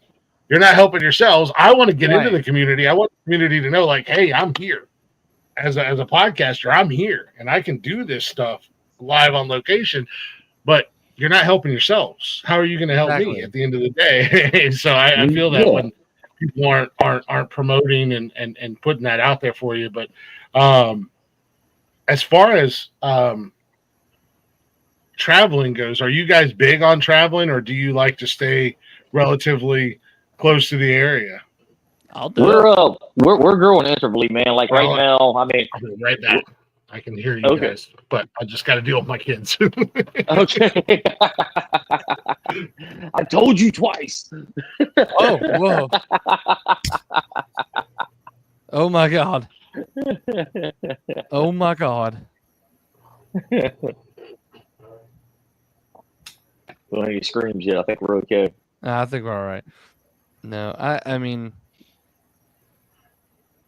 Well, you know, I think it may fall back to, and you don't want to think it as well, but I think it may fall on to the quality of musicians that bars have got adapted to bringing into it. That's helped turn a lot of people off as well, because it's oversaturated, and of course they're gonna grab the lowest bidder. You know, they're gonna bring in bands that they can pay $100 a man, or anything like that. And then, of course, just to have background music. Right. So you're getting lower quality bands. You're getting a band that's been together for a month. This is their first gig. Mm-hmm. They're trying to struggle through, 3 or 4 hour set. And I think that may have, set the bar for the local industry as well, because when you travel to places like Nashville, and there's a few places downtown Savannah, like, they have a quality of bands that they will bring in. So it starts gaining, it starts gaining a reputation. Like, well, if you go to this, if you go to bar XYZ, they've got great music there. They've always got great bands playing there. Instead of going, well, man, I went there last week and the band they had, man, them guys just wasn't no good. And to get on another thing that Glick said, it doesn't help. The bars aren't helping themselves either. And I don't know if it's just they don't understand that side of it, because that's a big side of it too. It's like, yeah, as the band, we want you to promote the hell out of it so that we have a crowd. But also, if you don't promote the hell out of it, and we're traveling a long way away, and we're not going to bring people, that's on you to bring the people. Like, say, like, if we were to go play a show in another state, whether it's North Carolina or wherever, we're not from there. People there don't know who we are unless they've done their research on us. But even still, they have no idea who we are. So if you want to have people in the seats, you got to be able to bring them. Like, you got to be able to do a good enough job promoting it at your venue that, I think the counter argument as well. Social media is one hell of a tool. Well, exactly. You got to be able to figure out how to use that to draw asses from anywhere. Exactly. That's what I was getting at too. I was like, post it everywhere and like dig into this kind of goes into something that Kyle's talked about before. Like, dig into doing local research or local postings kind of stuff. There's a little bit more to it than that. I mean, if you just watch the downward trend of live music, the kids turning 21 to 24, 25, honestly up to 30, because nobody gives a shit. Nobody gives a shit about live music anymore. They'd rather pay $10 to get into a place and watch a guy with a laptop. I mean, that's the reality of it. They don't care about live music. They really don't. They want to hear what they want to hear, and if you're not playing what they want to hear, they're not going to come see live music, which has been the problem with most bands. Most bands are stuck in the 90s playing cover songs that have been played for 40 years now. I mean, we play songs that have been played. They're the standard for a bar band. I mean, we fit that criteria in a lot of places. The kids just don't care. And you watch the age group of people who come to see live bands. It's getting up there.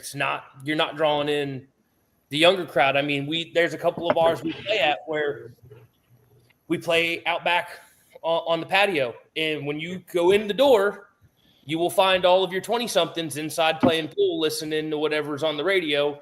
And anybody over the age of 30 is outside. Yeah. It's less of a social media thing. It's more of a culture thing. So unless you start adapting to fit the criteria of the younger crowd, you're never going. You're kind of stuck. You're kind of stuck. Mm-hmm. They're a very hard generation to impress because they grew up with the technology. Their attention span is about 4.5 seconds. Yeah, that's long. Exactly. It's something actually I'm currently stressing code and trying to push towards, because in order to be sustainable at this, I mean, we've got to find a way to reach that and hit those places that are still, the quality of band is up there, and they're filling a place out. And if you go into those places, it's not the typical crowd that we would see in other locations. They refuse to go to those places, this, that, and the other. So it's a hard thing to do and to grasp and the other thing about those places is that I've learned this: they don't want to pay no attention to a local band, no matter how good you are, because you're local. Therefore, they hear from every single 150,000 local bands that pop up every year or every couple of weeks or something that want to play the best place in town, but they're not going to do it because, well, the last 200 of them sucked.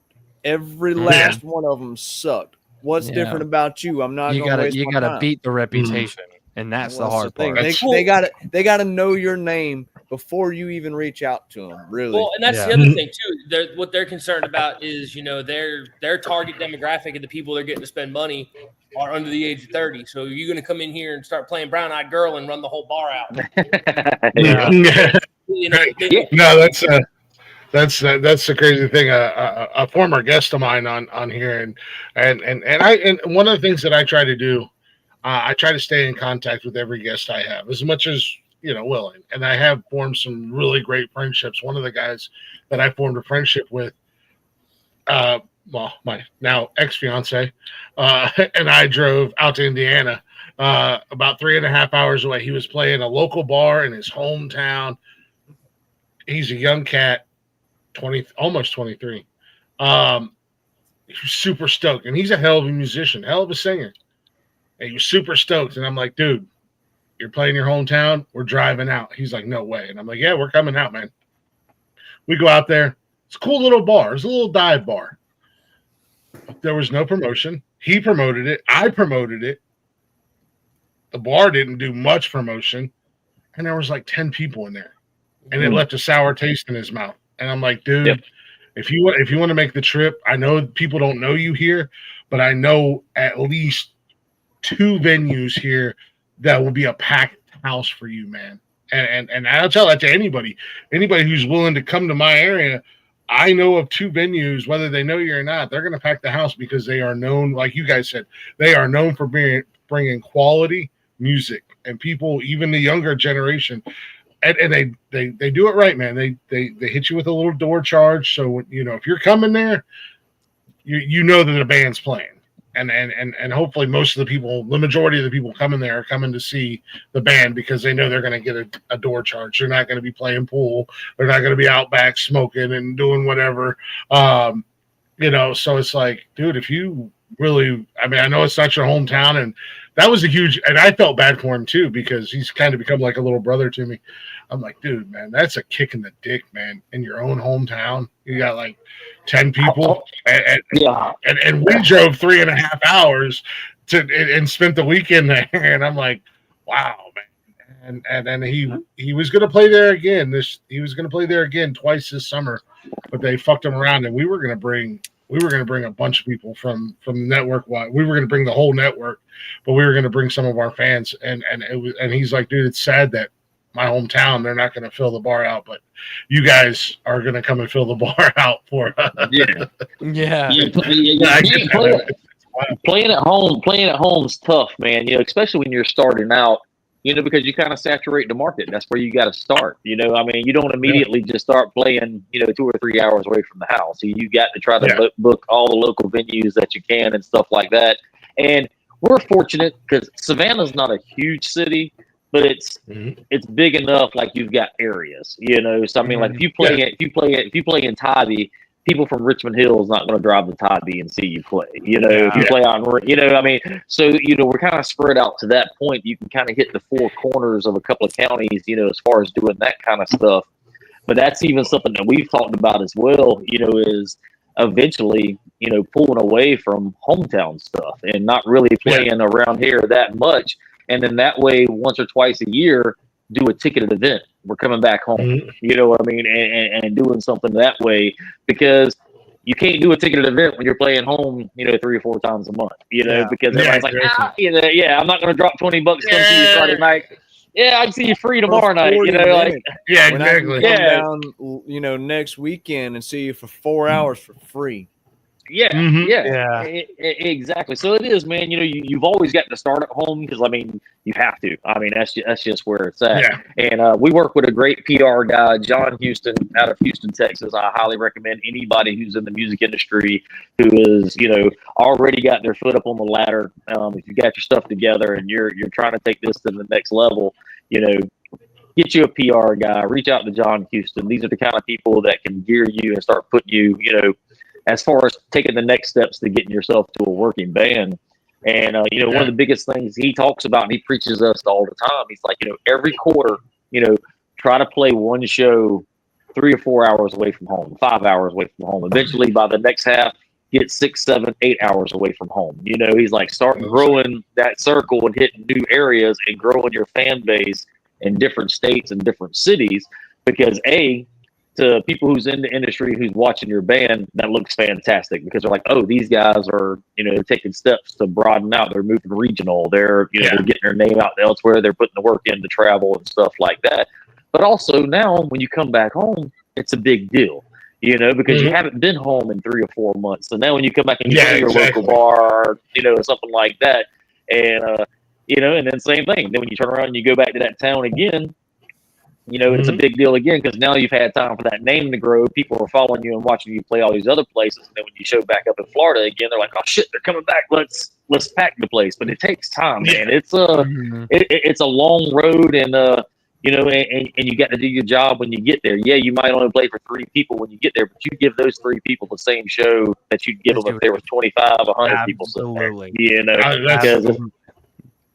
That's what I was just gonna ask you guys. Do you guys change your performance if there's hell no? If there was 1,000 people, because unfortunately they're no longer together. Get your shit together, guys. If you hear me, you know what I'm talking about. From Springer. Damn. Call them out. Yeah. Nothing but love. I love these guys. So they're great kids. They just unfortunately everybody kind of went their own way and doing their own thing. But I actually went to see a band, Blacktop Mojo. They're out of Texas. And they played at know them well. Yes, I stumbled across them by accident, and actually they're fans. They're friends of the network here. Fans, huge fans. Huge fans. Well, I don't know about fans, but they're friends. No, we are. We're huge fans of Blacktop. I am too. I'm a huge fan. I stumbled across them over 10 years ago. They just popped up in a playlist, and I was like, "Who the fuck was that sweet angel singing in my ear?" And I had to go, and it was their cover. It was their cover of "Dream On." Yes. Yeah. Dude, good. Yeah. And then I found their cover. Good. Yeah, in the air. That's exactly what I was saying. The distillery, man. Yes. And I was like, who are these guys? And I have been a fan ever since. And when I started the first podcast that created all that this is today, I reached out to him, not thinking that I would hear from him. I was like, hey, just starting a podcast. We want to take breaks. Would love to play your music. And Matt, the lead singer, he less than 5 minutes. Fucking play all the songs you want, brother. Just shout us out, let people know. I was like, hell yeah, I'm still trying to get Matt on this show. We've had him on the other show. But they were playing live in a little hole in the wall place here in Columbus, and one of the bands that opened up for him, this lead singer, Matt Warren. Shout out to Matt Warren if you hear this, love you, brother. I walked up to him after they got done, and I was like, "You're like this generation's David Lee Roth." Dude had energy. Damn. Dude could sing. Dude was fun, and we hung out after the show, got to know the guys, and then a couple weeks later they hit me up and they're like, "Hey man, we're playing in this town called Centerburg. Have you ever heard of it?" I was like, "Yeah, that's where I was born, bro. That's my hometown." and they're like, "Yeah." Awesome. And they're like, "Yeah, we're playing there tonight." I was like, "What time? I'll be there." And I showed up there, and it was like this bar / family restaurant type thing, and there was like 30 people there that could have given a shit less. Like I think maybe 10 people were feeling the music, and Matt was running around the bar. He was on the table. He was up in the booth. Him and I were singing. And again, I don't sing. Don't ask me how he got me to sing, but I was singing with him. Like other people awesome. Were. It was just like that energy was cool, and I love that about bands. So that's what I wanted to ask you guys was like, is the energy the same whether there's 5 people there or 5,000 people? 100%. I mean, and granted, you know, being up on the stage, it's harder when there's less people because you know if anybody is a musician who plays out, you'll know, you know, that when you're giving so much and the crowd gives that back, it's just that easy. It makes that night that much easier. So granted, it's harder to do it, but still we don't, you know, our biggest thing is we don't care if there's 2 people or 200 people, you know, they are there to, whether they're there to see us on, you know, intentionally or not, they're there seeing us. So they deserve just as much and just as good of a show as if it was 200, 2,000 people. And it's like we always go to it. It's not their fault. You know what I mean? It's not their fault. It's nobody's not their fault that nobody's there. They're there. So. Yeah, there's no reason for us to lower what we're giving, you know, out to them. Nick and I was playing a show years ago up in Charleston, and literally, man, like what people were there? They were all at the bar that was like a whole nother room away from us, dude. You know, and they could care less. There was nobody in the main area. So we literally got to the point like we were rehearsing songs. Like we were just calling songs out. Throwing stuff like, hey, let's try this one. And we've never played it before. Like, we'll figure it out. Like 45 minutes before the gig was over with, like this table of 4 guys came and sat right in front of the stage. And we turned it on. You know what I mean? Like, and it was the highlight of their night. They all had their phones out. Like, they were like calling their friends, like, holy shit, you gotta come see these guys. And like, it was not, you know, we made their night, we made our night because it's like, man, we just played an hour and a half to nothing, and then you guys come in for the last 15 minutes, and you're like, I was like, I love y'all. I don't know who you are, but y'all my favorite. And I gotta say, you know, as a former Charlestonian, I lived down there for about a decade. I was telling you guys, or a little over 10 years, I was telling you guys that in the backstage. That's kind of shocking because the one cool thing about now, I can only give Charleston one diss on the music, but one cool thing about Charleston was, man, they really played up local live bands or live music everywhere you went. One of my favorite places to go hear music at in Charleston was right down on Market, Tommy Condon's. It's a little Irish pub. Yeah. That was my Tommy's was my jam. We used to spend our weekends at the music farm, man. So Tommy Condon's, and I loved going to Henry's because I'd go up on the roof at Henry's right across the street. And sit up on the roof and enjoy me some beverages, but that's kind of wild to hear. But yeah, man, you know, guys, you ever want to venture 10-12 hours away from home and you want to come up here, I will gladly do my part to get you. Like I said, I know 2 spots. One's got a really cool outdoor stage. The other one is literally right around the corner from my house, but they have music there almost every weekend, and you walk into that place and it's shoulder to shoulder. I mean, it's elbow to elbow, and they got a beautiful stage, and they've got this. I mean, they've got the bar area and everything like that where everybody can hang out, but then they've got this area where you watch and you're there for the band, and that place, you know, to kind of go back on what Kyle said, it doesn't matter the age, man. people are there, and when they go there on a Friday night or a Saturday night in a band, they know what they're walking into. Yeah. And it's a cool environment. We definitely we just drove 17 hours to Houston, so 12 hours is short. So yeah, my only There you go. request is that we have a case of their broken skull. Whether it's the I will. I don't care which one. As long as we have some broken skull. I'm only gonna. I will put a request out to Blaze. Blaze is my right hand man here on the network. He is my guy. He's down in Kentucky. Unfortunately, I haven't found the broken skull in Ohio yet in my area. They say they sell it in Georgia, but I can't find it. So yeah, he works in a liquor store down there in Kentucky where he's from. And I said, dude, I've never had it. I want it, but it's also because we had my son, who is a part of the network, Blaze, who he has his own show, and then he helps me co-host from time to time on some shows. And then our newest member, Michael Copenhaver, who is a local stand-up comedian here in Ohio. He just joined the network with Blaze. But both Blaze and him were here for the weekend.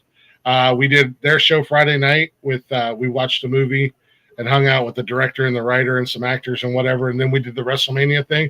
And I said, Blaze, I need you to bring me some broken skull. And he's like, I got you, bro. So you guys come out. I'll make sure I will hit Blaze up. And I'm like, yo, Delta Circle's coming. I need you to be here this weekend. And I need you to bring me all the broken skull beer in the liquor store.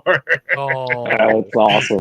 Hell yeah. Break my own skull open before I got to drive 17 hours again. I'm flying, dude. I'll pick you up at the airport, Josh. I'll pick you up at Port Columbus, Joshua. I got you, buddy. You gotta fund your own. You gotta fund your own charter flight, bro. Hey, that's just fine. That's just fine. It'll be worth it. Good Lord, if I gotta sit over the wheel well of a goddamn van one more time, I'm gonna blow. I was gonna say, how do you guys? Glorious. I don't know what you're talking about. Yeah, because you didn't have to sit back there. I offered to switch, and you said no. No, hell no. This is why I might have been sleeping if you ever did that. You did. Just saying. I know we're right up against it. I know we gotta keep this on time. But I do want to ask you guys, how do you guys travel? You just got like one of them big kidnapper vans? When you free hugs on the side. Yeah, no, it's right on the side. Yeah, right now we're usually running 2 vehicles and a trailer, man. If we got something long distance, then we'll rent whatever we got to rent to go do it. But that's kind of where we're at right now, man. We're just kind of raw dogging it, and we're still just trying to make it and paying our dues, man. So if we got to rent a U-Haul and hook it to the back of the pickup truck and load up 8 people to one vehicle, we're riding out and getting where we got to get. Nice. Hell yeah, man. What? Yeah, but we double up quick. Hey, and if you guys are ever up here and you need some extra muscle to unload equipment, I got you. And if you need a guy to MC for you and announce you guys, yes, sir. I could do that too. All right. I did. I'm like a Swiss Army knife. I can do a little bit of everything. Yeah, man. Guys, you guys are fucking awesome. I'm gonna go ahead and throw this out there. I would love to have you guys back on this show again. In the future. There's so much more I want to talk to you guys. Actually, I don't want to talk to you guys about anything. I just want to fucking hang out and shoot the shit with you guys. I'm down, man. Sounds good, man. But I would love to have you guys particularly back on this show again. I don't know who I was talking to on Instagram. I'm assuming Nick was that who I was talking to on Instagram? Yeah. Oh, is it Ernest? Okay, Ernest. Yeah, nice. Okay, perfect. So I would love to have you guys back again. But as far as the shows go on the network, man, I'm going to go ahead and throw out an open door network or an open door policy for you guys. Any of the shows that I'm hosting, and obviously, Nick, we'll get you up on Cash's show one Saturday. We're going to talk some wrestling. We're going to nerd out. But you guys are. I'm excited. Yeah, man. Hell yeah, let's do it. But yeah, you guys are welcomed anytime, man. You guys are fucking awesome. like I said, there's so much more I want to talk to you guys musically about. Also, just like I said, just want to hang out with you guys. Before we jump out of here, I do want to. I always ask my guests, man, is there anything that you want to leave like a lasting impression on people, just like a final thought that you want to just leave with people? Oh, okay. I was just about to say, who we starting with? Swords and trains are cool, you bitches. Swords and trains are really cool. Lightsabers are dope too. Wrestling's real to me. No, I saw it anyway. It's short, sweet, and simple, and it may sound a little cheesy, but I try to live by it. Man, being kind is always free. And that applies to anything, whether it's supporting live music or just, anything online. Being kind is always free. So what's it cost to be an asshole? A lot. Well, Brother, I was going to say, I don't know about that. Is it free? I might need to ask an expert on that. I've been an asshole for 43 years, and it is 100% free. I promise you, it will never cost you a dime to be an asshole. I've met a lot of rich assholes. Yep. Yeah. See, that's the difference. Being kind is free. You get paid to be a dick. That's the Where's difference. my money at? Where's my money at? I'm waiting, bro. I'm waiting. I'm working on it. Checks in the mail. It checks in the mail. That's what I keep hearing. The check's good, I promise. The check is good. Yeah. Just don't drop it. It might Yeah. Just ask my ex-wife. Yeah. But yeah, man. No, we're always grateful, dude. We're fortunate to, to find a group of guys and able to do what we're doing together. Especially in the music industry, you're not finding many bands anymore. Everybody's on their own. Everybody's, to find a group of guys that's on the same goal, working together and doing what we're doing. Guys like you, who's supporting us, reaching out to us local bands to give us time to let people find out who we are. You know what I mean? Seeing us from a different side besides just hearing us streaming or, coming to see us at the show and stuff like that. And we just appreciate everybody. We appreciate all the support, we're getting as a band. We appreciate all our local fans. We appreciate, everybody who's here behind us, helping us trying to make these next steps. And we do. And that's just kind of where we're at, man. Thank you for everybody. And you guys like what we got going on, give us a follow on all the social medias. You can find us at DultCircleBand.com. And back to the nominee thing you see above our head up here. If you enjoy this, if you like our stuff that's going on, voting ends next week. So you can go to our website. Yes, you can go on the website, hit the little gold vote button at the top, and vote for us in the 4 categories, and try to push us to the finals so we can get our behinds to Atlanta, man, to see if we can win some awards. So thank you guys again. We won the city, and now we're going for the state. Let's go. That's it. That's it.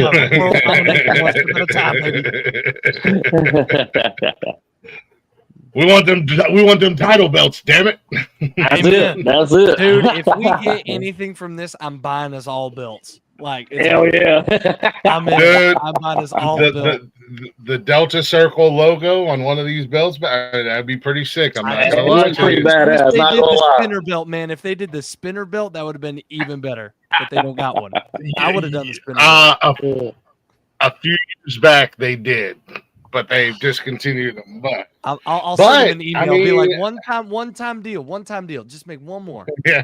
Four time deal. Oh, we want one each. Oh, okay. So the band's buying it then. Because I said I'd buy us a bill. Yeah. But I mean, I know a guy who will be doing customization and shirts and hoodies and stickers and stuff. So if you get you a spinner belt, I can get you a sticker made, and you can just slap that son of a bitch on. Nice. Hold on, we might have a thing here going on. I know a guy. He's pretty handsome. He's got a great beard, and he hosts some pretty cool podcasts. I'm just saying. Let's go. I love it. Oh God, Josh, I want to save you for last because this son bitch. I want Josh to just like. I want him to just send me random voice recordings so I can go to sleep to his voice at night. I love the accent. I love that voice. We need to get on that call map. He's like the Yeah, Morgan man, Freeman like- of our band. Like, yeah. He really is. Yeah, like, yeah. I'm just gonna send him the phone book and be like, "Can you record yourself reading this so I can go to sleep at night?" I love it, man. He's John he's a Allen, country bumpkin. 803. Yeah. Jonathan Smith, the third. He's got that sweet cowboy accent. He man, it just perfect, man. I just fuck Matthew McConaughey. Josh has got it, man. Damn, there it is. Josh is going to be doing Buick commercials. Get Matthew McConaughey out of here. I love it. Hey, I'll take that money any day of the week. I'll take 10% of what they give that guy. You know that's right. What you got for us, Kyle? What you got for us, brother? Man, a few words down here. Man, He's a that guy's wild not card, as big of an asshole as I thought. Which guy? So for new interpretation. Kyle leaves us with a cliffhanger. Who's the asshole? Do with that what you will.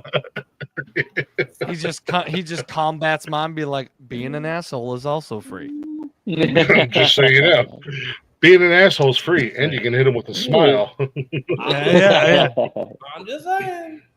Mm-hmm. Nice. All right, Josh. Come on, man. Don't let me down. The pressure's on. Yeah, you didn't put me under pressure. I don't know what to do under pressure. I'm so bad with pressure.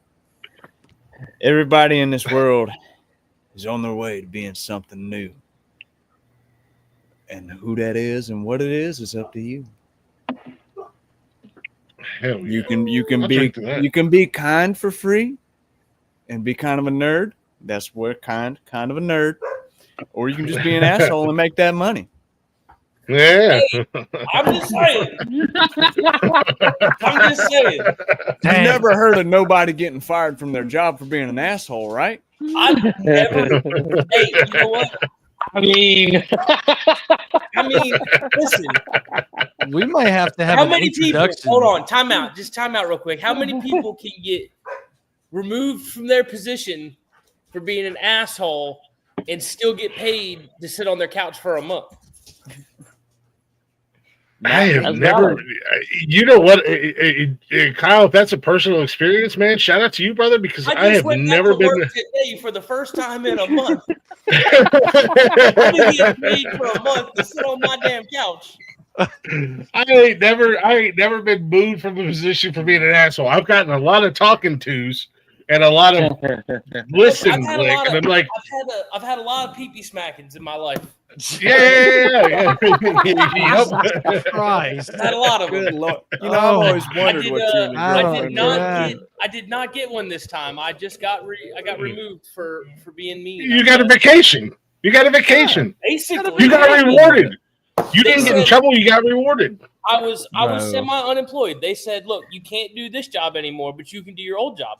I said, "No thanks," and I walked out and I sat on my couch for a month getting paid, and then was like, "Hey, by the way, I found a whole new job." So later. I mean, it could be. I mean, I've been sitting at home for the last 2 months because apparently they wanted to save money and didn't need an on-site guy. Now they're paying 3 guys 5 times what they were paying me. So do the math. But I'm still sitting at home collecting. I'm still sitting at home getting paid. Similar experience, yes. Yeah, I wasn't an asshole. I was an asshole, but that wasn't the problem. Well, so that's the blanketed excuse is I'm an asshole. But the reality of it is I'm an expensive asshole. So again, like all things in life, follow the money. Most holes aren't free. I'll tell you that right now. Brother. Most of them pay a lot of money. I paid a lot of money for holes. I'm Oh, still yeah. paying for some of them holes. I'm still 18 paying years for one of worth. those. I got a combined 9 years left on my sentence for that hole. Yes, I sir. thought you were about to say how many combined holes you had. No, Yeah. I can't tell Wasn't, you. I can't tell you how many others were in that hole. I was just the unfortunate one to hit the home run. 3 times. One. Yeah. Yeah. He's got a good record. He's got a good record. Undefeated. 3-time champion. How you think I got the belts, baby? Top them stats. Boy, the only thing that pulls down in this house is the couch.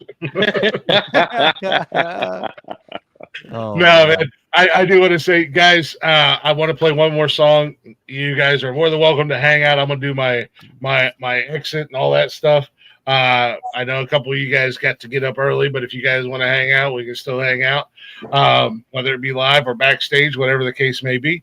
But I do want to play another one of your songs. But first and foremost, thank you guys so much. You guys are fucking awesome, man. I've been excited for this. I've been excited for this. I've been looking forward to this. Just listening to your guys' music, knowing from where you guys are from. I knew y'all were going to be fun as hell. Like I said, I've been to Savannah a couple times. Didn't get to spend as much time as I would like to up there, but I will get back down there eventually. Like I said, I got 6 more years before I get back down to Charleston, and I'll be moving back down to Charleston when my son graduates. Well, my son was born there, and he wants to go back, but we're going to wait till he graduates high school and turns 18, and I'm moving. And he said, I'm going with you. I'm like, cool. And he's dead set on being my wingman. I'm like, yeah, maybe Dad will still be single in 6 years. Yeah, who knows? That's awesome. If I'm not, happy birthday, happy graduation. Goodbye. I need to be single. Oh my God. I got the ultimate wingman here. Kid's cute as hell. Stay away from weed abortions. Yeah, weed, abortions, and prostitutes. Buddy, love you. See you in the morning. Nothing throat punching horse. Yeah, right. Yes. But no, seriously, thank you guys, man. You guys are awesome, man. I definitely want to get you guys back up here on a Tuesday night, sooner than later, to hang out and shoot the shit some more, because there's so many questions I have about your music. But that's the great thing about Glick's House of Music, is sometimes we just fucking hang out, man. Hell yeah. Love it. So, Love it. DeltaCircleBand.com. That's where you guys are going to find everything you need from these guys, all their socials, all that fun stuff. Go show them some love. Let them know Glick sent you. And who knows? All of those Ohio ears that like to listen and watch and whatnot, you guys might get to see these guys up here hanging out with us one of these days. Hopefully. I know. I already know the spot. Also, I'm working on a little something that might be 3 to 5 years out, and you guys are definitely are going to be on that list of what I'm working on. Okay. But like I said, I want to play one more song, guys. I know a couple of you got to bounce. You're more than welcome to. Anybody who wants to hang out, you're welcome to hang out. I'll do my outro, and then we can kind of shoot the shit a little bit more, whether it be live or backstage. But I'm going to let you guys pick. So we started the show with Back and Better. Great fucking song. Thank you. Well, let me be honest with you. Back and Better, Like I Loved You, and Here's to a Small Town. I love Here's to a Small Town because I grew up in a little podunk ass town in the middle of nowhere in Ohio. But I also really dig the video for Like I Loved You. Again, like I said, there's so much more I want to talk to you guys about. That's all his strength out right there. Yeah. So I'm gonna let you guys pick Like I Loved You or Here's to a Small Town. What do you guys want to end the show with, man? That's a hard choice, man. Like I Loved You ain't been just getting to play, man. Let's run it. Like I Love You. Yeah, man. Oh, they ain't been getting the plays? Well, we'll do something about that. Oh, shit, I almost forgot. Real quick, before I play it out, guys, I want to ask you a question. Okay. Moving forward, like I said, we do shows 7 days a week here. Is it cool if we continue to play your music on our shows when we go to break and put you into our rotation? Yeah. Yeah. Please do, man. It'd be an honor, man. We appreciate that. Yeah. You hear that, YouTube and Facebook? And if you ain't down with that, I got 2 words for you and your copyright infringements. Suck it. Amen. Come on now. Amen. Yeah. All right, we'll do a little like I loved you, man.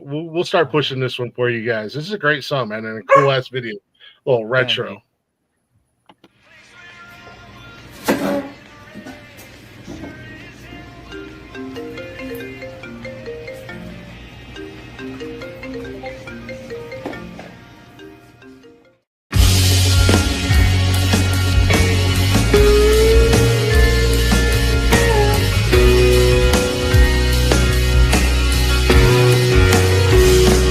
I just called to say hello and see what you've been up to. I hope everything's been going how you planned. Me, I guess I'm doing fine, just trying to make it through. I got a couple shows that I'm looking forward to. Sure, I love it on this stage with the crowd screaming my name and singing every word to every single song. Sure, I love playing this guitar and singing these old songs. There's just one thing that every night's been missing. Honey, I can't love this life like I love you.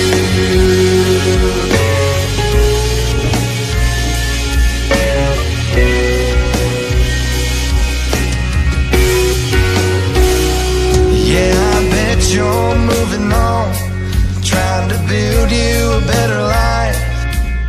But honestly, it's been quite hard to do. When I sit here writing songs, playing these old musty bars, it's the only time that I get to be with you. Sure, I love it on this stage with the crowd screaming my name and singing every word to every single song. Sure, I love playing this guitar and singing these old songs. It's just one thing that every night's been missing. Honey, I can't love this life like I love you.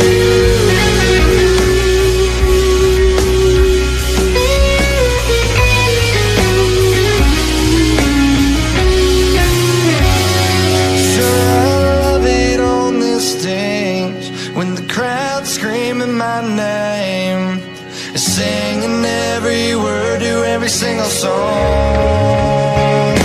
Sure, I love playing this guitar and singing these old songs.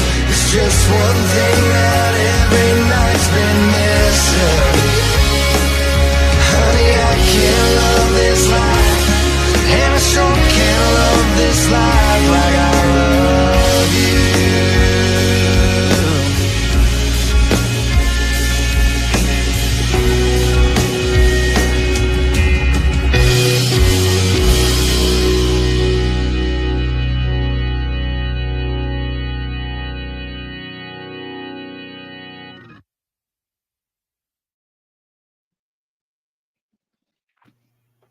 Hell yeah.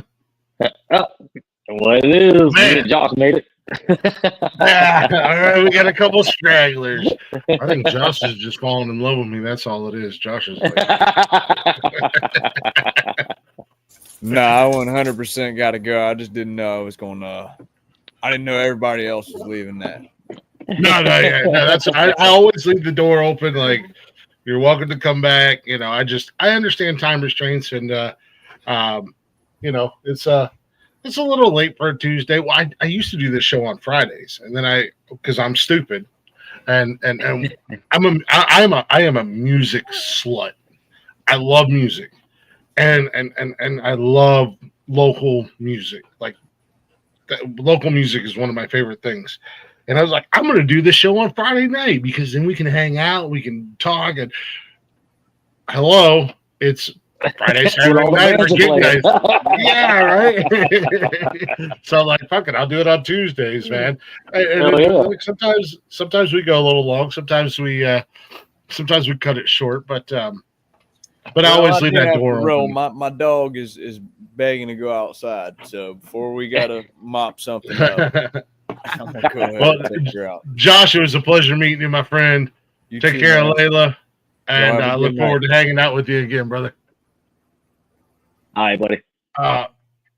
No, man, you guys are so fucking cool, man. At the end of the Well, day, hey, man. I gotta shout you guys out, man. Definitely. That's a great thing, man. I've never had a bad interview on this show. I don't know. I don't know how I'm going to react when I have a shitty interview. I'm probably just going to be like, fuck you, man. I'm out. Goodbye. Yeah. Be like a random 30-minute episode. Like, all right, we're out. Like, yeah, we're done. So, but nah, brother, man, we appreciate it, dude. We had a great time. That was fun. So we'll definitely set it up and do it again in the near future. Yeah. Absolutely, man. I had a lot of fun hanging out with you guys. Thank you to everybody who was watching, all of our replay viewers. Make sure you guys check out the guys, deltacircleband.com. Go show them some love. And if you're watching the replay on Facebook and or YouTube, or if you're listening to it on Spotify even, drop a like, drop a comment. That'll definitely help us in the algorithms, and it's free. I mean, we're not asking you guys for money. We're telling you, you can support us for free just by dropping a comment. You can say, fuck you, Glick, you suck. I don't care. I might comment back and tell you to come up on Saturday night and say it to my face. But on Saturday nights, we do the open door challenge and we drop the link in the chat, and anybody and everybody who wants to come up can come up and hang out with us. But it's not because I want to fight with you. I just want you to come up so I can see your beautiful face, and then I can make you love me at the end of the day. Because that's all I want. I just want everybody's love and adoration. Shut up, That's Wally. it. I'm gonna make your big ass tap out. Pierce Motorsport. Wally's on the network too. He hosts a couple shows. I'm gonna make your bitch ass tap out. Keep fucking with me, Wally. Hell yeah, man. But no, man, congratulations on the nominations. Like I said, there's so much more I wanted to talk to you guys about music-wise. But and we were having fun. You guys, like, that was cool conversation. That was fun conversation. Just letting whatever. And that's kind of I come in with knowledge of the band and the artist and musicians and stuff like that. But outside of that, man, I don't want to be a cookie cutter and go, oh, your bio says that you like coffee with coconut milk in it. Wow. Right. Exactly. I just want to kind of come in with the knowledge that I need and let the conversation go where it goes. What's going on, Arliss? How you doing, man? Appreciate you popping in and saying that. What's up, Arliss? But with that being said, guys, seriously, check us out. Check out the Nonsensical Network. I'm going to be back tomorrow night doing my solo What the Fuck News. Every Wednesday night we do What the Fuck News. Actually, that's something I should do. I should start pulling guest co-hosts in from this show to do What the Fuck News with me.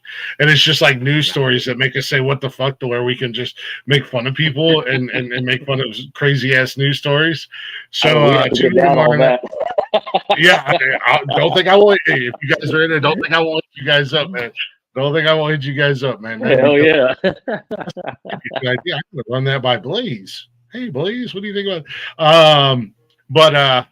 But yeah, tomorrow night I'll be back for What the Fuck News. Thursday, actually this Thursday night, and we might open it up a little bit. We might open the door a little bit. This Thursday night, it is not Cold-Blooded Stories with Wally.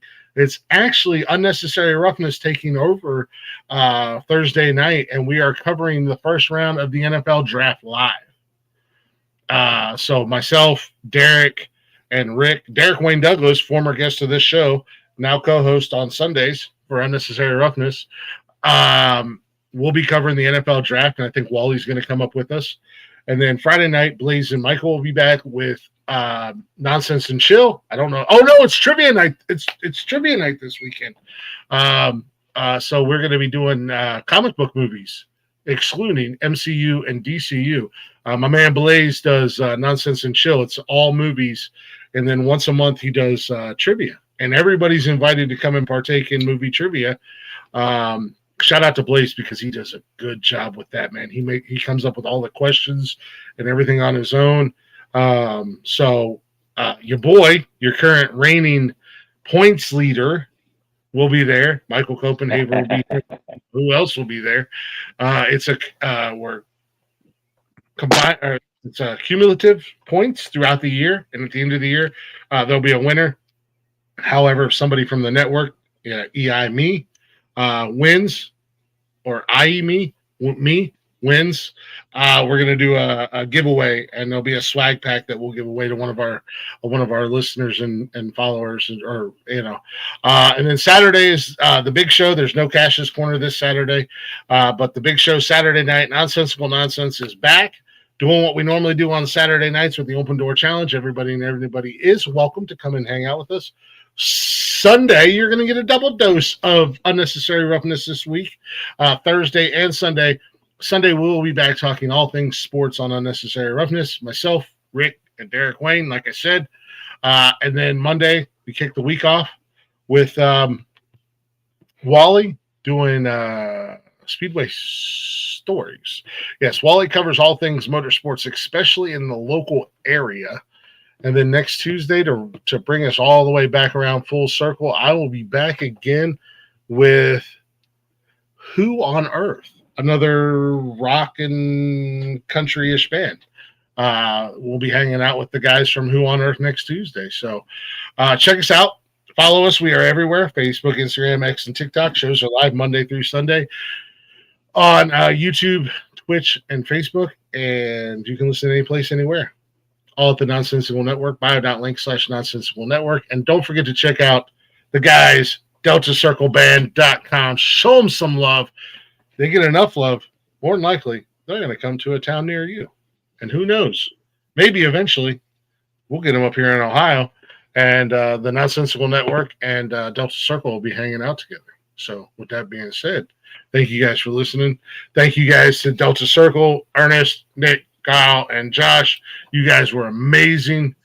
So much fun. I definitely needed tonight. This was a much needed break from reality, and got me smiling and got me feeling good. My face is actually hurting from smiling. Make sure you guys show love everywhere. Y'all listening, show love everywhere across the board. Michelle says, I'm sorry, just barely saw that Delta Circle boys were here, but there's only Ernest. Where's it? Well, they all laughed, Michelle. You missed them. You missed them. Maybe next time. Tune in next time. Maybe next time. I promise you, they'll be back. They'll be back here on this show again. Maybe they'll be on the network on other shows. So, you never know. Stay tuned. Stay tuned. Yeah. 100%. Who knows? You might even see an episode of this show where we're all together in person, hanging out. It can happen. It can definitely happen. So let me hit this button. Ernest, you're more than welcome to hang out, and we can talk for a few minutes backstage if you'd like. I just got to hit a button and kill this show. But again, thank you to everybody, and thank you guys, Delta Circle Band. Thank you guys, man. You guys were amazing. Hey, Glick, appreciate you guys, man. We had a blast, brother. Thank you. Hell yeah. And go ahead and get the flock out of here. You know the deal, motherfuckers. Be good. Be good at it, Not baby. me.